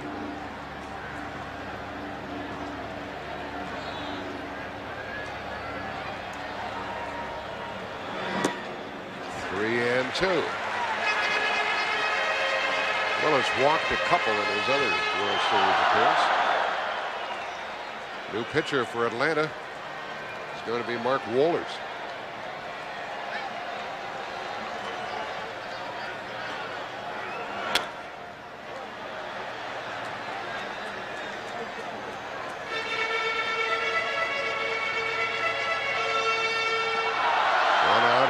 Bottom of the 7th, 3-2 to Gregg.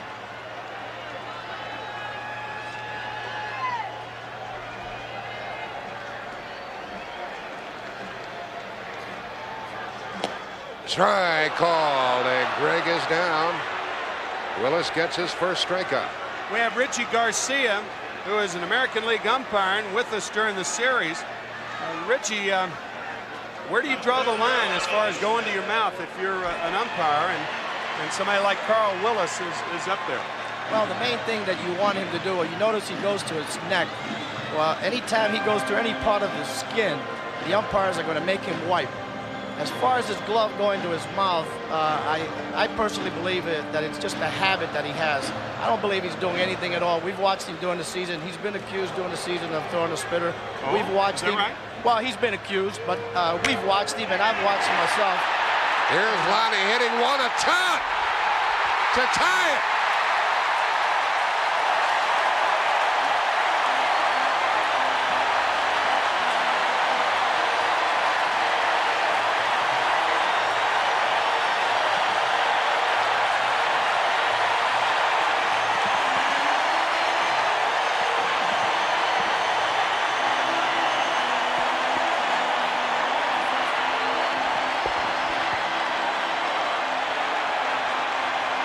Smith gets his second hit of the night, his third of the series, 2 of them home runs. Well, if Carl Willis is throwing a spitter, maybe Lonnie hit it on the dry side. He hit this ball a ton. Second home run of the series for Lonnie Smith to tie it. Wow. Now a drifting strike in there to Pendleton, who has had a homer and a double.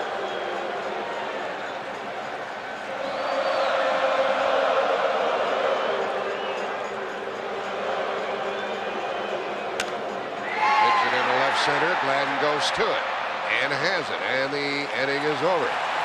But we're all tied after 7, and now it's 2-2.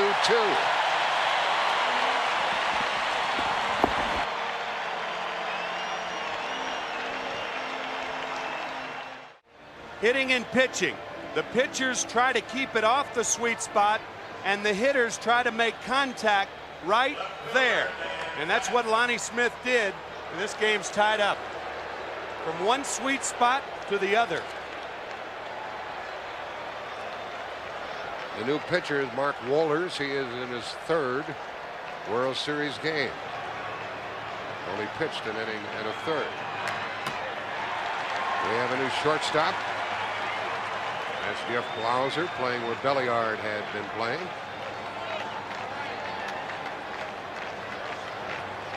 And the top of the order for the Twins.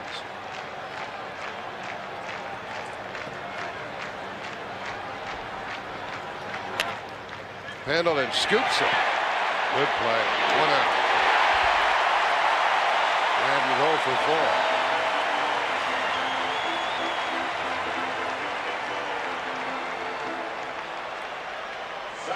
Pendleton playing in for the bunt. Watch the backhand. from his angle.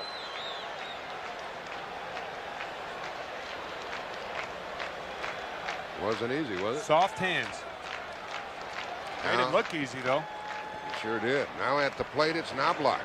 He doubled in the first, 1 for 3. Ball 1 from Wohlers.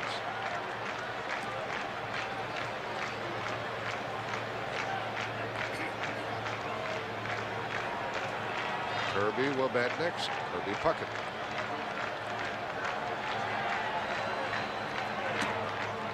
Ball 2. The one problem with the Atlanta defense right now, Jeff Blauser hit in the right elbow.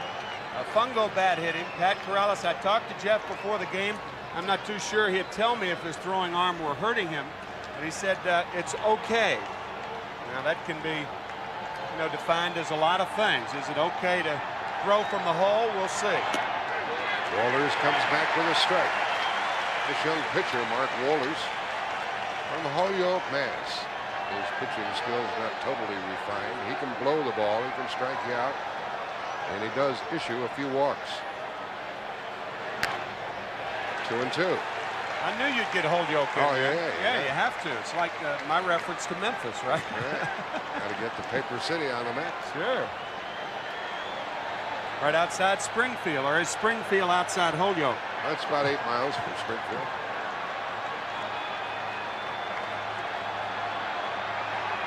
Knobloch has had 5 hits in the series, 12 in postseason play.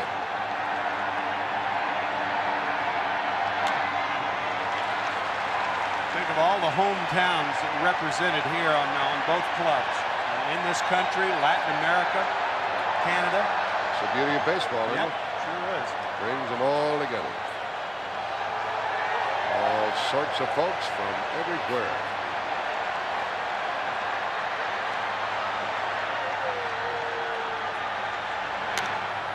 Into right field, and that is a foul ball. That's where Knobloch got his double earlier, and this one just missed.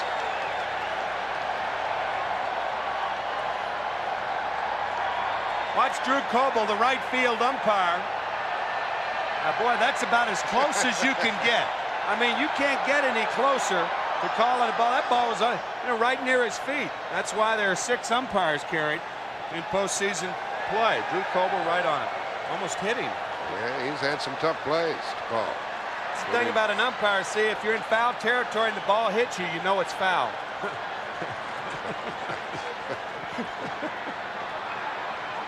A battle here between Mark Wohlers and Chuck Knobloch. Ooh, it just missed. How Knobloch led off, I don't know. It's 3-2. That guy's ready. He's got the ball in his glove and the feathers to go with his outfit. It's a good one. We're in the 8th inning. We're tied 2-2, 1 out. Wohlers in relief of Smoltz.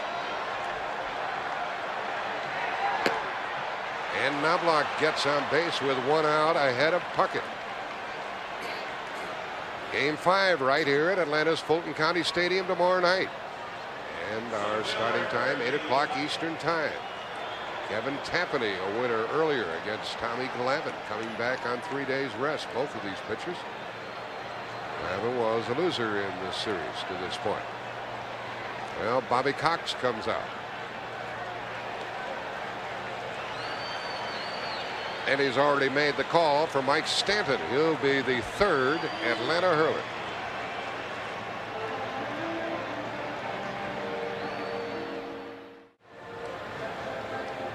Two-two, top of the 8th, 1 on, 1 out. New pitcher, left-hander Mike Stanton, following Smoltz and Wohlers to the hill. Let's go down to Jim Kaat. Well, Tim, I think what's refreshing to see, and Jack, in recent years, is managers throw that old left versus right out the window because they go by what pitcher, who's got the best stuff, and we've seen both these guys do it. Bobby Cox, Kitty, telling us before the game that it did not matter with Mike Stanton. Right-handers have hit .230 against him this year, left-handers .194, and Bobby Cox has as much confidence against right-handed batters as he does left-handers. The unusual thing, however, in this particular case, Kirby Puckett led the majors this year against left-handed pitchers. He batted .406. He's licking his chops. 1 on, 1 out. He's 1 for 3 in this game. Into right field. David Justice to the track, waiting. Runner tags at first and stays at first. 2 out.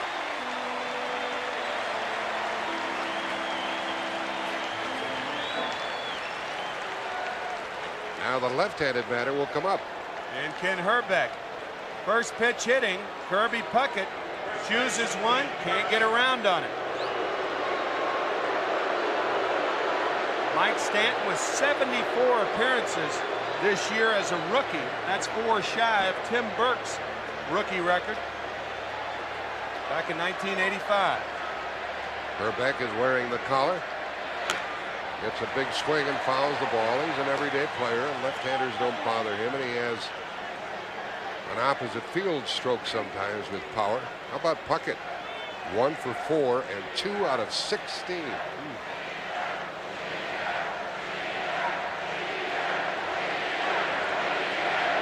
calling out cheater to Herbeck. There goes the runner. No throw on a stolen base for Knobloch. Knobloch gets down to second with 2 out. Tell you, he had such a good jump on that one. What you do is throw to third to cut him off. I mean, not only no play, look at this jump by Knobloch. And what do you have to lose? I mean, the chances of you scoring on an extra base hit are not great, but scoring on a Herbeck single is great. Fine base running by Knobloch. Against Stanton, that's 10 steals in 11 attempts. Stanton's tough against left-handed batters, and that makes it 1 and 2. In fact, Stanton limited left-handed hitters to a 194 mark this season. Runner at second, 2 out. 8th inning of a 2-2 game.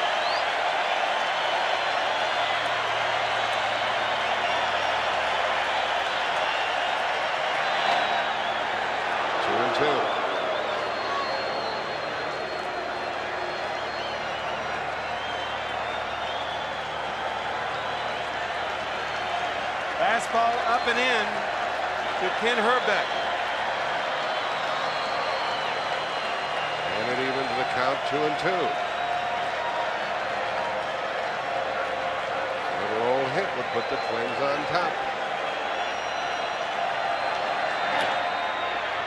Foul ball keeps Herbeck up there.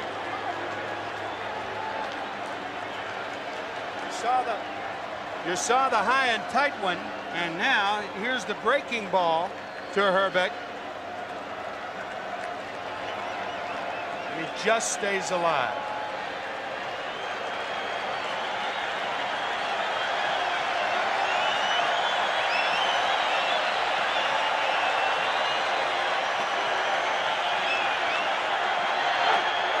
Struck him out on a ball in the dirt. Out at first, and we're still tied. The Braves will send up some good hitters in the bottom of the 8th.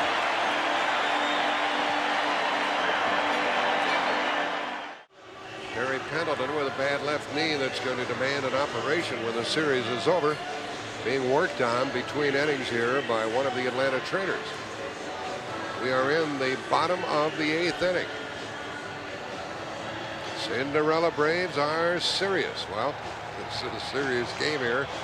2-2 in the home half of the 8th with Gant, Justice, and Bream coming up against Carl Willis, who worked the 7th and allowed a home run to Lonnie Smith. Pagliarulo drove in a run. Pendleton homered. Pagliarulo hit a home run. So did Lonnie Smith, and here we are. Tim, this is a dangerous team, Atlanta, to flirt with in the late innings, tie game or whatever. They've got some people that can knock it out of this friendly park. Ron Gant's one of them. He's leading it off here. 32 home runs on the year. I think I'd play Pagliarulo on the line in this situation. Gagne over near the hole, and Pagliarulo appears to be playing straight up. Gant, the type of guy who can spank it down the line. Willis gets a strike in there to Ron Gant, who's had a single and a walk. Pagliarulo steps off the line, and Gagne playing in the hole at short. You know what Gant's thinking. 1-1. Well, we had a bizarre Atlanta fifth. Can that fellow see or not? Security guard, I guess he can. Doesn't look like it from the outside. Bottom of the fifth, Atlanta did everything but score a run. They had a single, a double, a walk, a stolen base, a wild pitch. And hits it right to Pagliarulo. Was he in the right spot? 1 out. He hit it to his right. 2 steps to his right.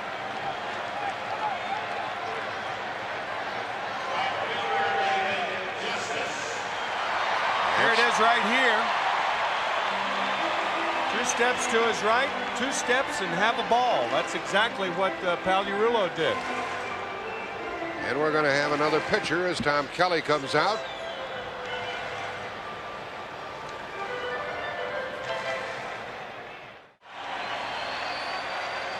Mark Guthrie makes his 3rd World Series appearance.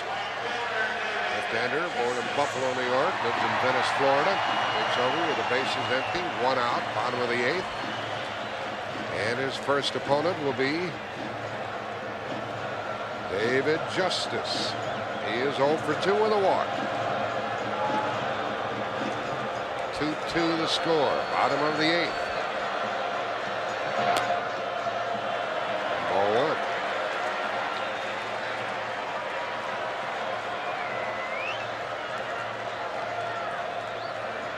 Jack Morris allowed 1 run.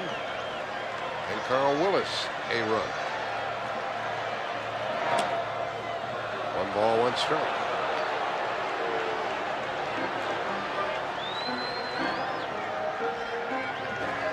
Very interesting graphic there. That's lifetime. Dave Justice 311 against left-handers. 2 balls and a strike. Alejandro Pena on his feet in the right field corner.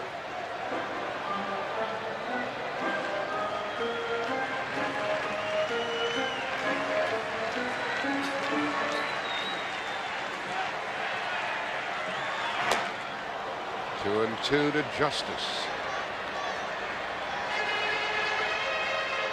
Guthrie 2 games, 2 2/3 innings, only 1 hit. He pitched in that marathon last night. Brian Hunter moves on deck to bat for Breen. See, when a manager makes a middle inning or late inning pitching change, what he tries to do is trade a pitcher for a hitter. He wants the move to be made right now. Tom Kelly, and Bobby Cox is going to accommodate him. That keeps Justice up at the plate. We are at Atlanta's Fulton County Stadium, Game 4 of the '91 World Series. And look at that line score, dead even. 2-7-0 for each club with 1 out in the bottom of the 8th inning. Airship Shamu is bringing us tonight's aerial shots of the contest. Pendleton a home run, Pagliarulo a home run, Lonnie Smith a home run, 3 home runs in a 2-2 game. And it's a good one like last night's was. Guthrie to Justice. And a strikeout for the 2nd out of the inning. The key plays in this game, back in the 5th inning with nobody out and Lonnie Smith on 2nd base.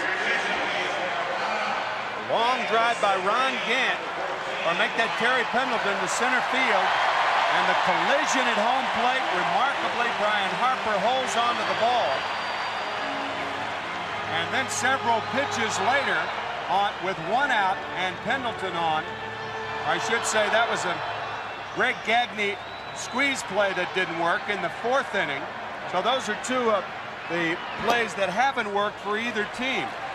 But that 5th inning, a bad inning for the Atlanta Braves, and if they lose, they'll go back to that inning. Hunter the batter, pinch hitting for Breen. Taking that outside pitch for ball 2. 2 out and nothing shaking here in the 8th.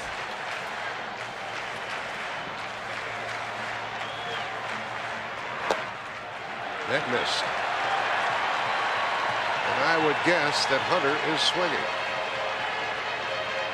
3-0, 2 out. Hunter with a big home run in the 7th game of the NLCS last Thursday off John Smiley. He is swinging and drills it into right center field, but Shane Mack goes back to make the catch, and now we played 8 innings of a 2-2 game.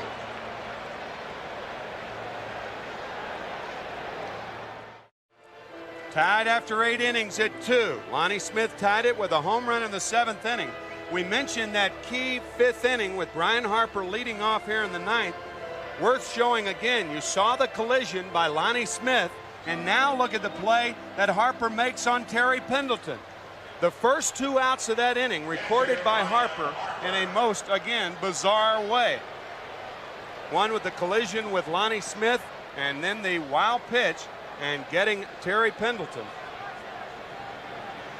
And that squeeze play by the Minnesota Twins in the 4th inning, you saw that too. So those are the 3 key plays in this ball game thus far. Brian Harper is 2 for 3 tonight, facing Mike Stanton, and Brian Hunter plays first. In for a strike to start the 9th. Harper and then Mack and then Pagliarulo, who has 3 hits.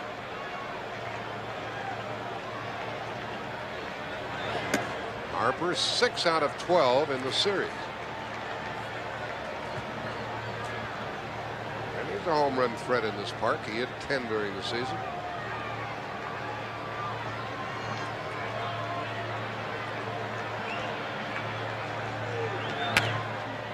One ball, 2 strikes. Airship Shamu bringing us the aerial shots of this game. Twins and the Braves, and up from Orlando, Florida in SeaWorld is Shamu.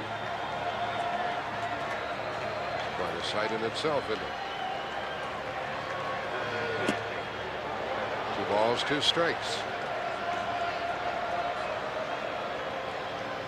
Minnesota has left 4. Atlanta's left a half dozen.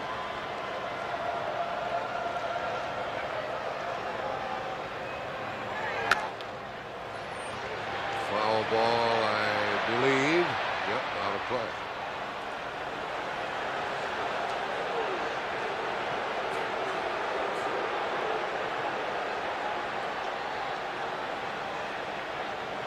Told you about Harper earlier.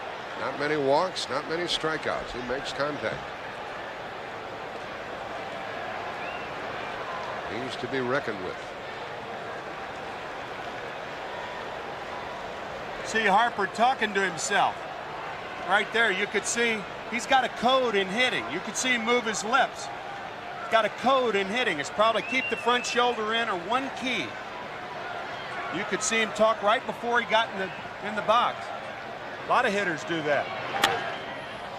Another fly ball into short right and caught by Justice. Boy, for Atlanta, what a saber that was. And after the foul ball by Harper, Justice changed his position in right field. We talked about Harper, how he was talking to himself. Now watch. He's talking about a key right there, and maybe he was saying, if I hit a little dunker to right field, David Justice, don't be there, but he was. Justice made a good play on that one for the first out in the 9th, bringing Shane Mack up there. Mack would like to get his first hit of the series here in the 9th inning. He is 0 for 3 and 0 for 14.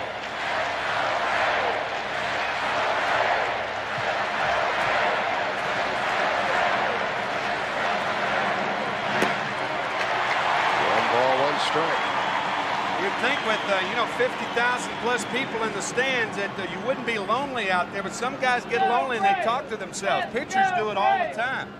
A lot of hitters do it. Work on one key, try to put it in motion, and you could clearly see Harper telling himself something to try to keep his focus right there. He's his own psychologist. Yeah, right. Saves a lot of money. Shane Mack trying to battle his way on base with 1 out here in the 9th. Out of play, and it's 2-2. Stanton has set down the 3 men he has faced, following Smoltz and Wohlers to the hill.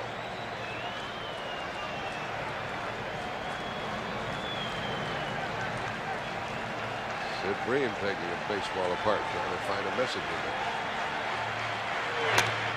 Shane Mack to Justice. That's the second out, and Mack can't buy a hit. He's 0 for 4 and 0 for 15.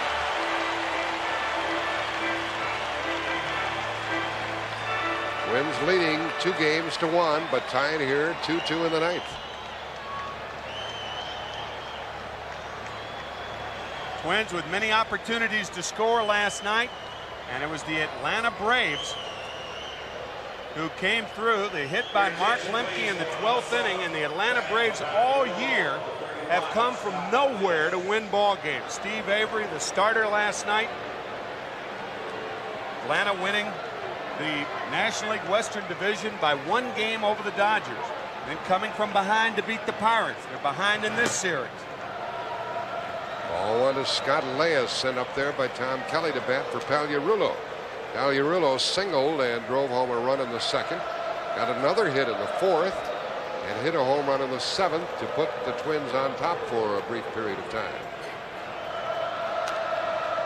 Foul ball 1-1, and Terry Pendleton is right on the line at third. Yeah, with 2 outs and nobody on, you want to make sure that you don't get any extra base hits. But think about the managers. Both pitchers, Guthrie and Stanton, have made each manager change a hitter. Guthrie had to pitch to Hunter instead of Bream, and now Stanton has to pitch to Leas instead of Pagliarulo.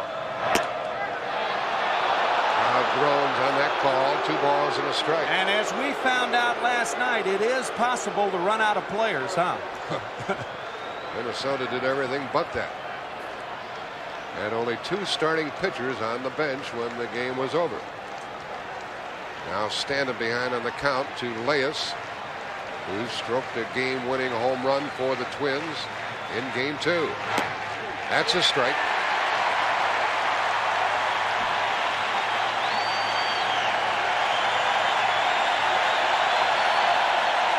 And the crowd wants this top of the ninth to end right here.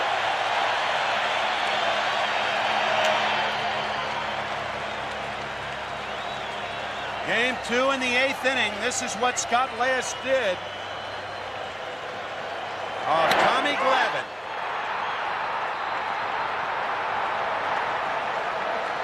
And Minnesota won it 3-2 because of that home run. Leas up with a 2-2 count, 2 out. And another foul.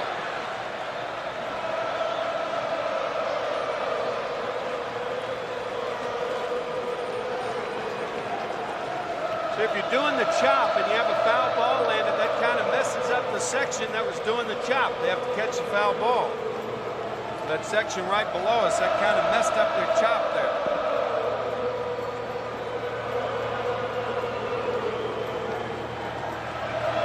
Smoltz, Wohlers, now Stanton was retired 4 in a row.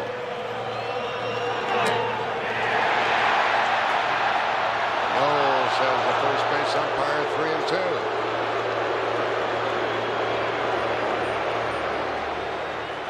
It didn't even look close enough for an appeal play. We'll see. Wow. Wow.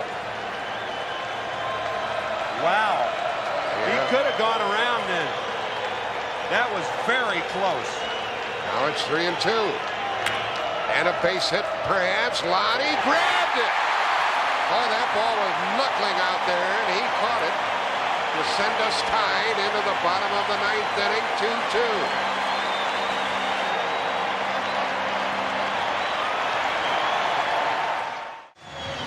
Bottom of the 9th, the Braves could win it. We're tied 2-2. And the batters will be Olson, Lemke, and Jeff Blauser.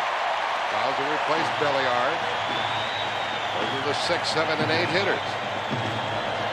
This crowd wants a run, and the Minnesota pitcher is Mark Guthrie. And speaking of pitchers, what a job Mike Stanton did. 5 hitters in a row that he retired and what hitters they were. Puckett, Mack, Harper, Leas, and Herbert. Olsen takes ball 1. Guthrie got the final 2 outs in the 8th. Those are the rally caps of the Braves. There's Steve Avery in the forefront. Strike call, and they call them their shark caps. They're going for the kill. A run here in the bottom of the 9th would tie this series at 2 games apiece. Hard hit to Gagne. Bad hop. He stays with it and out at first. A great play by the shortstop. That ball was whistling and took a nasty hop. Now, one thing, if your third baseman is playing more toward the line, you as a shortstop have to cheat toward the hole. See Pagliarulo or Leas near the line, and Gagne cheating over there, especially with the left-hander pitching to a right-hander, and he makes a rather easy play out of it. Had to feel it a bit off to the side as it took that hop. And Guthrie has retired 3 in a row. Deals with Lemke. He hits one deep into left center field. That's being chased at the wall and up again. He's going to end up at third with 1 out.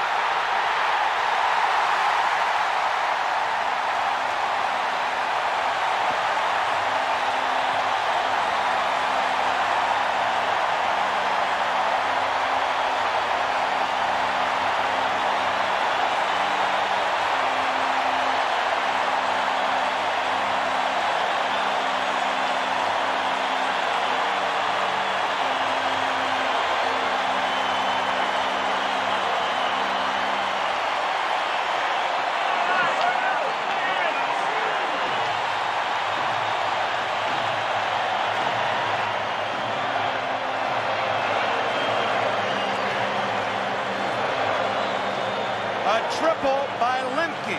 He had already singled, doubled. He won last night's game, and this one at the base of the wall, rattling off the hand of Gladden. And by the time Puckett recovers, Lemke has a triple. And the Twins are stalling here to get a bullpen pitcher ready. Steve Bedrosian is warming up for Minnesota, and no way does Guthrie pitch to Blauser. Who is this little fella with a single, a double, and a triple? You got a lot of ways to go here, Jack. Tom Kelly may be thinking of only one place to go. He's coming out to the mound. What he could do, he could walk Blauser and then allow Cabrera to be announced and then bring in Steve Bedrosian, and then Bobby Cox would have to waste a man. I don't know whether he's going to take him out now or just bring Bedrosian in. We'll see. I think he's going to walk him. I think he said walk him, and then they're going to get Cabrera out there, and then they're going to make a move, and that way they bring the left-hander back. So he said walk him, and that's exactly what they're going to do. And then from there on, I think they're going to bring in Bedrosian to pitch to Cabrera after he's announced, and then Bobby Cox has to make a move. We'll see. Lemke in a spot to be a hero again. What's Bobby Cox going to do? Well, he'll have to watch the intentional walk being given to Jeff Blauser. Bedrosian's in the bullpen.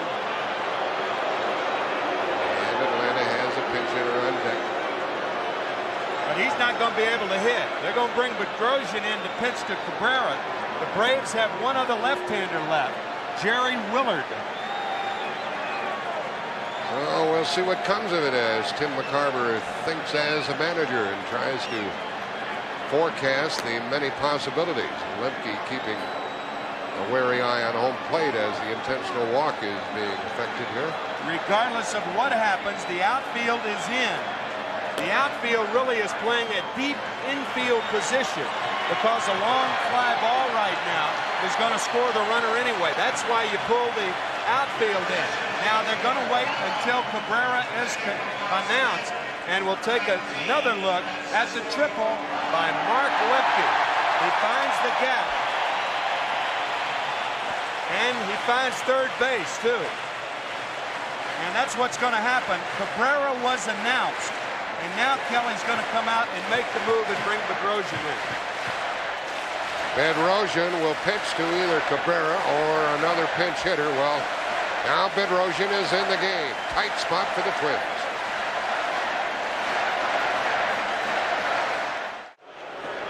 More moves than a Swiss watch in this inning. Al Newman will be the new third baseman, replacing Scott Leas. He'll bat ninth and may be a moot point, of course, if the Twins don't, or if the Atlanta Braves score. The new pitcher is Steve Bedrosian.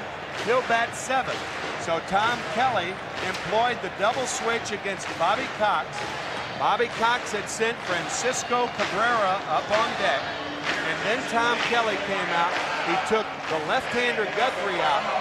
And he brought the right-hander Bedrosian in. And in the meantime, Bobby Cox made the switch to Jerry Willard, who is the pinch hitter with Mark Lemke at third base, Jeff Blauser at first base, and only one out. Remember, the outfield is in.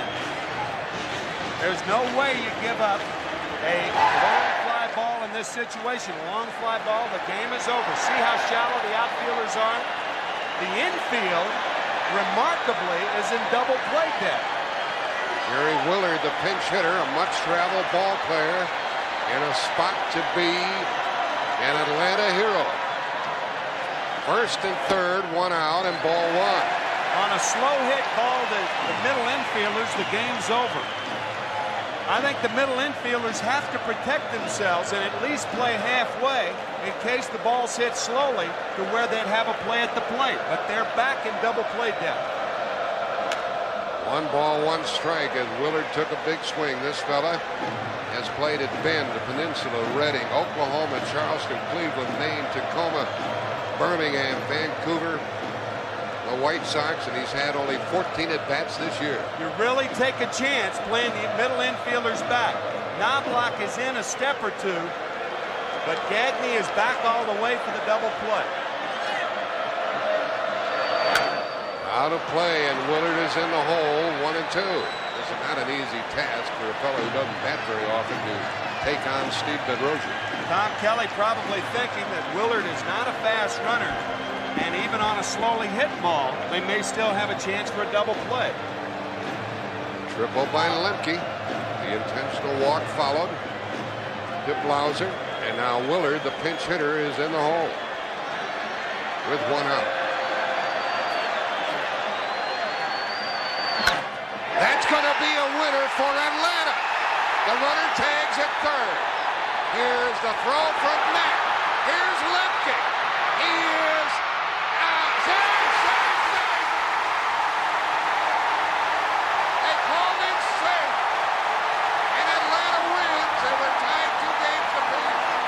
They said Harper did not tag it.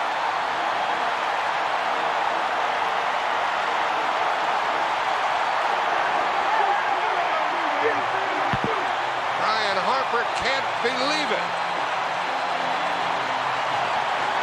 I don't know whether he tagged him, but he touched him. Now, did he touch him with the ball, or did he touch him with the elbow? This is not a force play. You must make the tag with the ball. And he didn't. That was a good call by Terry Tatum. He made the tag with the left elbow and not the ball. The left elbow and not the ball. We'll take it back one more time. He made the tag with the left elbow and not the ball. You've got to make the tag with the ball. Watch the left elbow. Right there. See, he's got the ball in his hand, and the glove, he never made contact with the runner with the glove.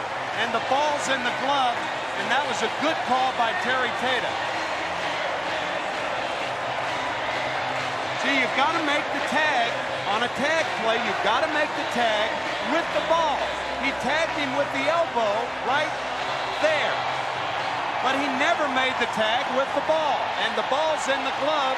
Good call, Tatum. Unbelievable. Willard drives home Lemke. See that? There's the gap right there. And there's the elbow. There it is right there. There's the elbow. And that's why he never made the tag with the ball. And that's why Lemke was safe. Unbelievable ball game. We're tied at 2 games apiece in the '91 World Series.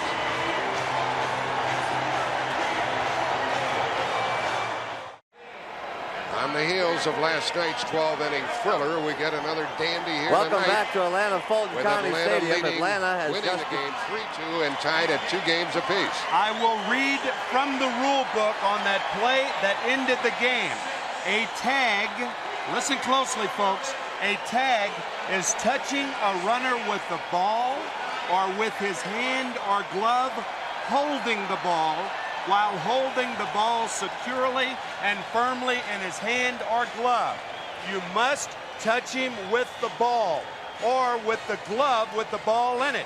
And as you see right there, the elbow touched Lemke, but not the glove with the ball or the hand with the ball in it, and that's why Lemke was safe.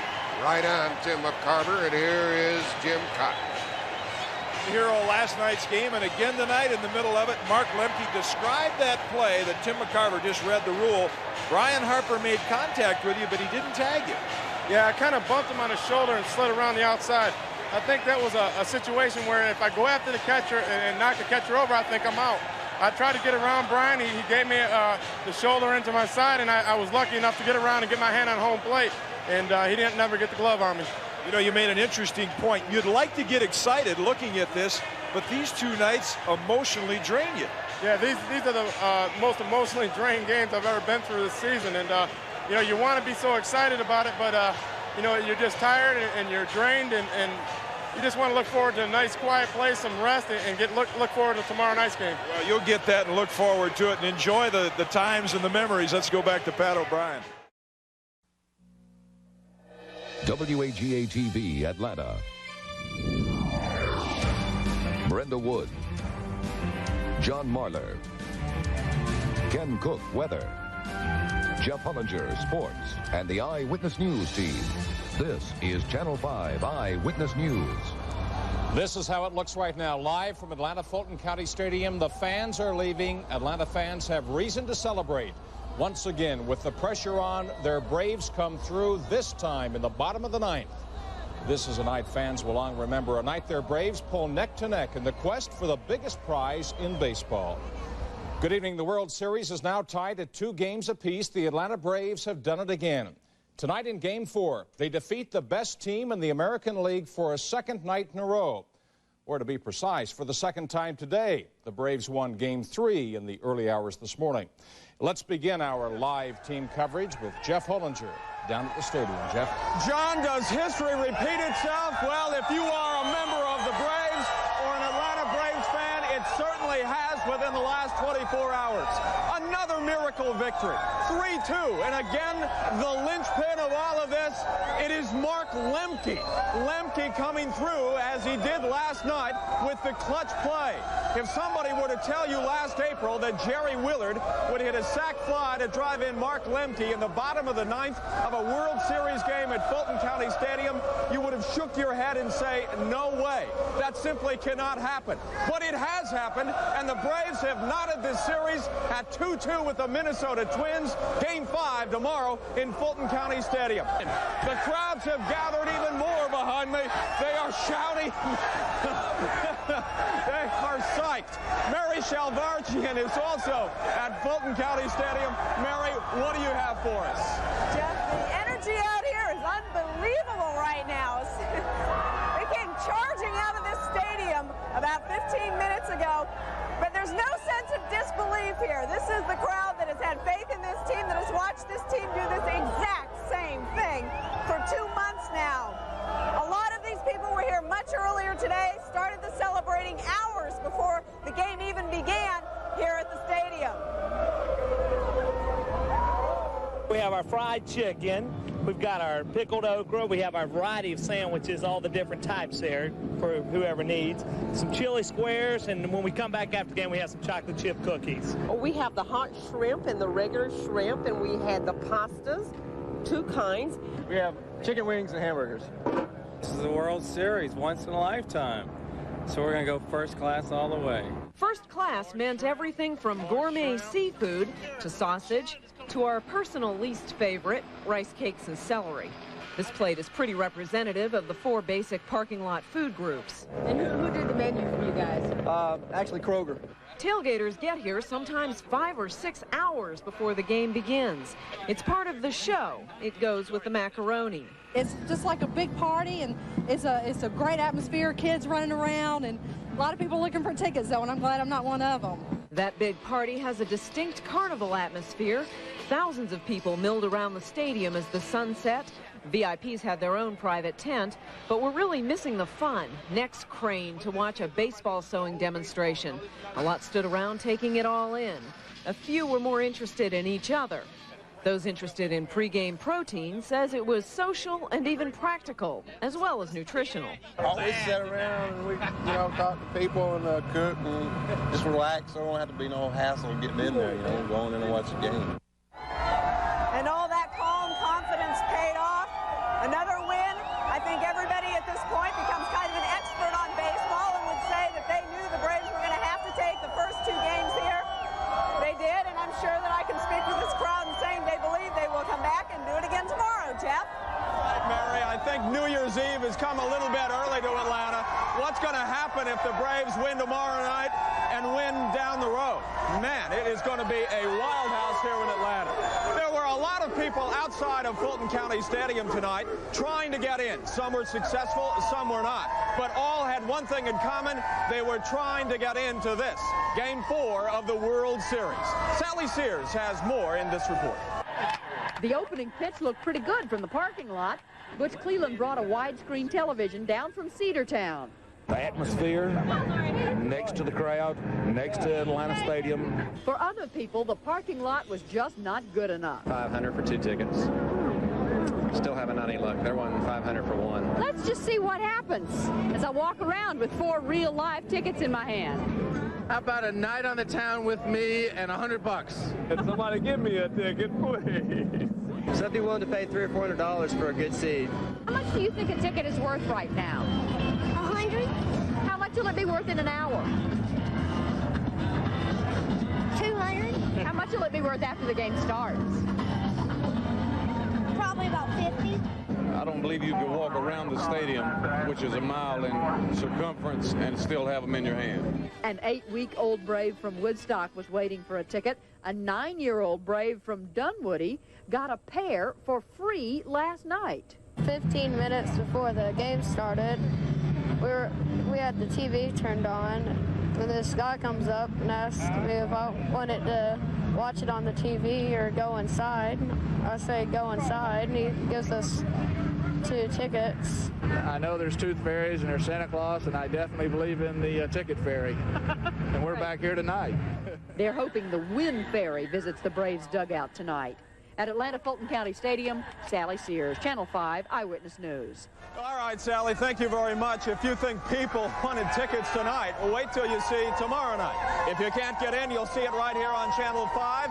Don't forget about our special show coming up at 7:30. CBS's coverage at 8, and the first pitch right around 8:30. It will be Kevin Tapani going against Tom Glavine, and the series is deadlocked at 2 games each. A little bit later in this broadcast, we will have reaction from the clubhouse. So we have plenty to talk about, a lot of baseball, a lot of World Series talk straight ahead. Outside Atlanta Fulton County Stadium, I'm Jeff Hellinger, Channel 5 Eyewitness News. John, Brenda, the Braves. I wish you were here. Oh, I wish I were there too, but this is enough for me. The Braves did it again tonight, only this time they did it the same night that they started the game. Thanks, Jeff. Well, Atlanta lit up again for tonight's Game 4 of the World Series. As the Braves played under the lights of the stadium, the lights of office buildings from downtown to the perimeter, from Marietta to College Park, lit up the night sky. From Chopper 5, Atlanta's skyline looked like a jeweled city dressed for a party.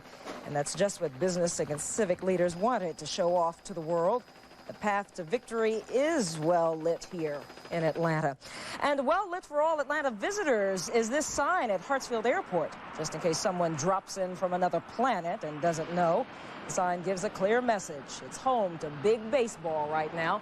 Hartsfield Airport couldn't help but catch Braves fever, and it's making the most of it.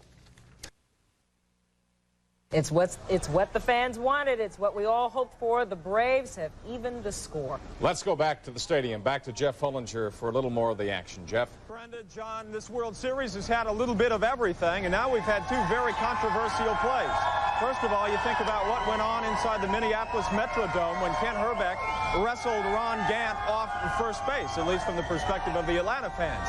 Now you have something just as controversial, and I'm sure the Minneapolis fans will be reacting much as Atlanta did to the first controversial call.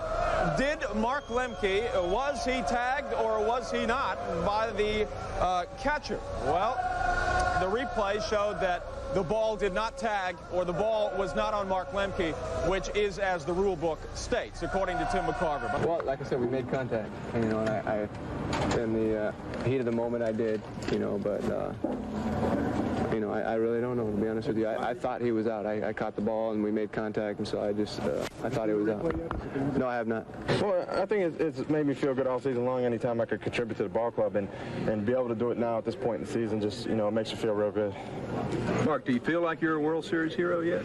No, not really. I mean, we're just trying to reach a goal as a ball club, and, you know, like I said, we got 25 guys here who contribute night after night, and fortunately for me, it's been the last 2 nights, so whatever it takes to win, I guess, you know, just be happy with that. What happened? Yeah, whatever it takes to win, the Braves seem to be able to pull off. All season long, we have seen this club defined by the number of individuals in the clubhouse. There are no real definitive stars, or so it seems. It seems like every time Bobby Cox calls upon somebody, there is a contribution. We've seen it so many times this season, and it only makes sense that in the World Series it would happen once again. Our special coming up tomorrow night from Fulton County Stadium at 7:30. It's 30 minutes, then CBS's coverage at 8 o'clock, and the first pitch should go at about 8:30. From Atlanta, Fulton County Stadium, I'm Jeff Hullinger, Channel 5 Eyewitness News. It will be Glavine versus Tapani, and what a way to close it out here in Atlanta. You're telling me. I do believe that destiny theory is alive and well. Thanks, Jeff. Up next on Eyewitness News, what a dog will do to be on television. And this one's a baseball fan. Finally tonight, we have one more salute to the Atlanta Braves. It's a variation of the tomahawk chop, only this one is the dog chop, a 2-pod dog chop. The dog is Rudy, her home is Marietta, and her team, the Atlanta Braves. Check it out.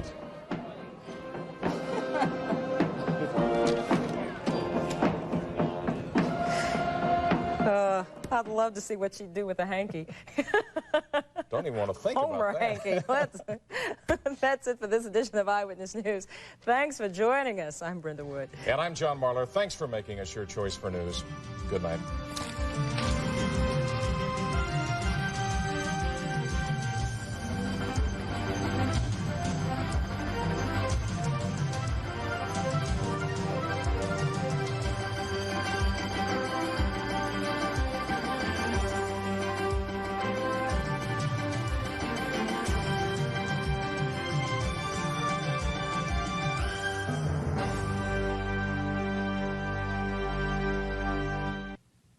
One-run game. That hasn't happened in the World Series since the Dodgers and Yanks in '81. 2-2, we're all even. The Braves win 2 dramatic games. Do the Braves now have the upper hand? No, I don't think we feel that we've regained control. We just feel that we're in better position now than we were when we were 2 games down. You know, I don't think any team really feels that they're in control of any playoffs or World Series games. If they do, then I think they're making a mistake, because you never know what's going to happen. No winner's been decided yet. You know, still the World Series is still going on, and I guess you guys won 7 games. It looks closer and closer to 7 to me, but you know, we'll have to see what happens, man. We can't look past Mr. Glavine tomorrow. He's going to be tough. He's going to be pumped in his ballpark. But we're going to have to come out and be ready to play. It's still a big game, and it's still a game that we need to win, so I'm going to have to go out there and do a good job, and there's still going to be some pressure. So I'll just try and relax as much as I can and just pitch my game and hope it's enough for us to win. And this is what we've worked for all our lives, all our careers, you know, all the fly balls, all the hard work through the minor leagues and going back down to the minors, coming back up. I mean, this is what it's all about, to get to the World Series and be a part of it. And, you know, we're all having fun, and, you know, I just want to say that's every player's dream is to do that. And we're here, we're having fun, and that's all we ask for. Minnesota wins 2 in Minnesota. Atlanta 2 in Atlanta. The Twins continue the Fall Classic Fall on the road. Wednesday's loss, a 7th straight World Series loss away from home. Minnesota scored just 5 in the 3 at St. Louis in '87. They've scored 6 in 2 games at Atlanta. That's 2 too few. We have much more from Atlanta later in the show, Chris. Well, professional boxing.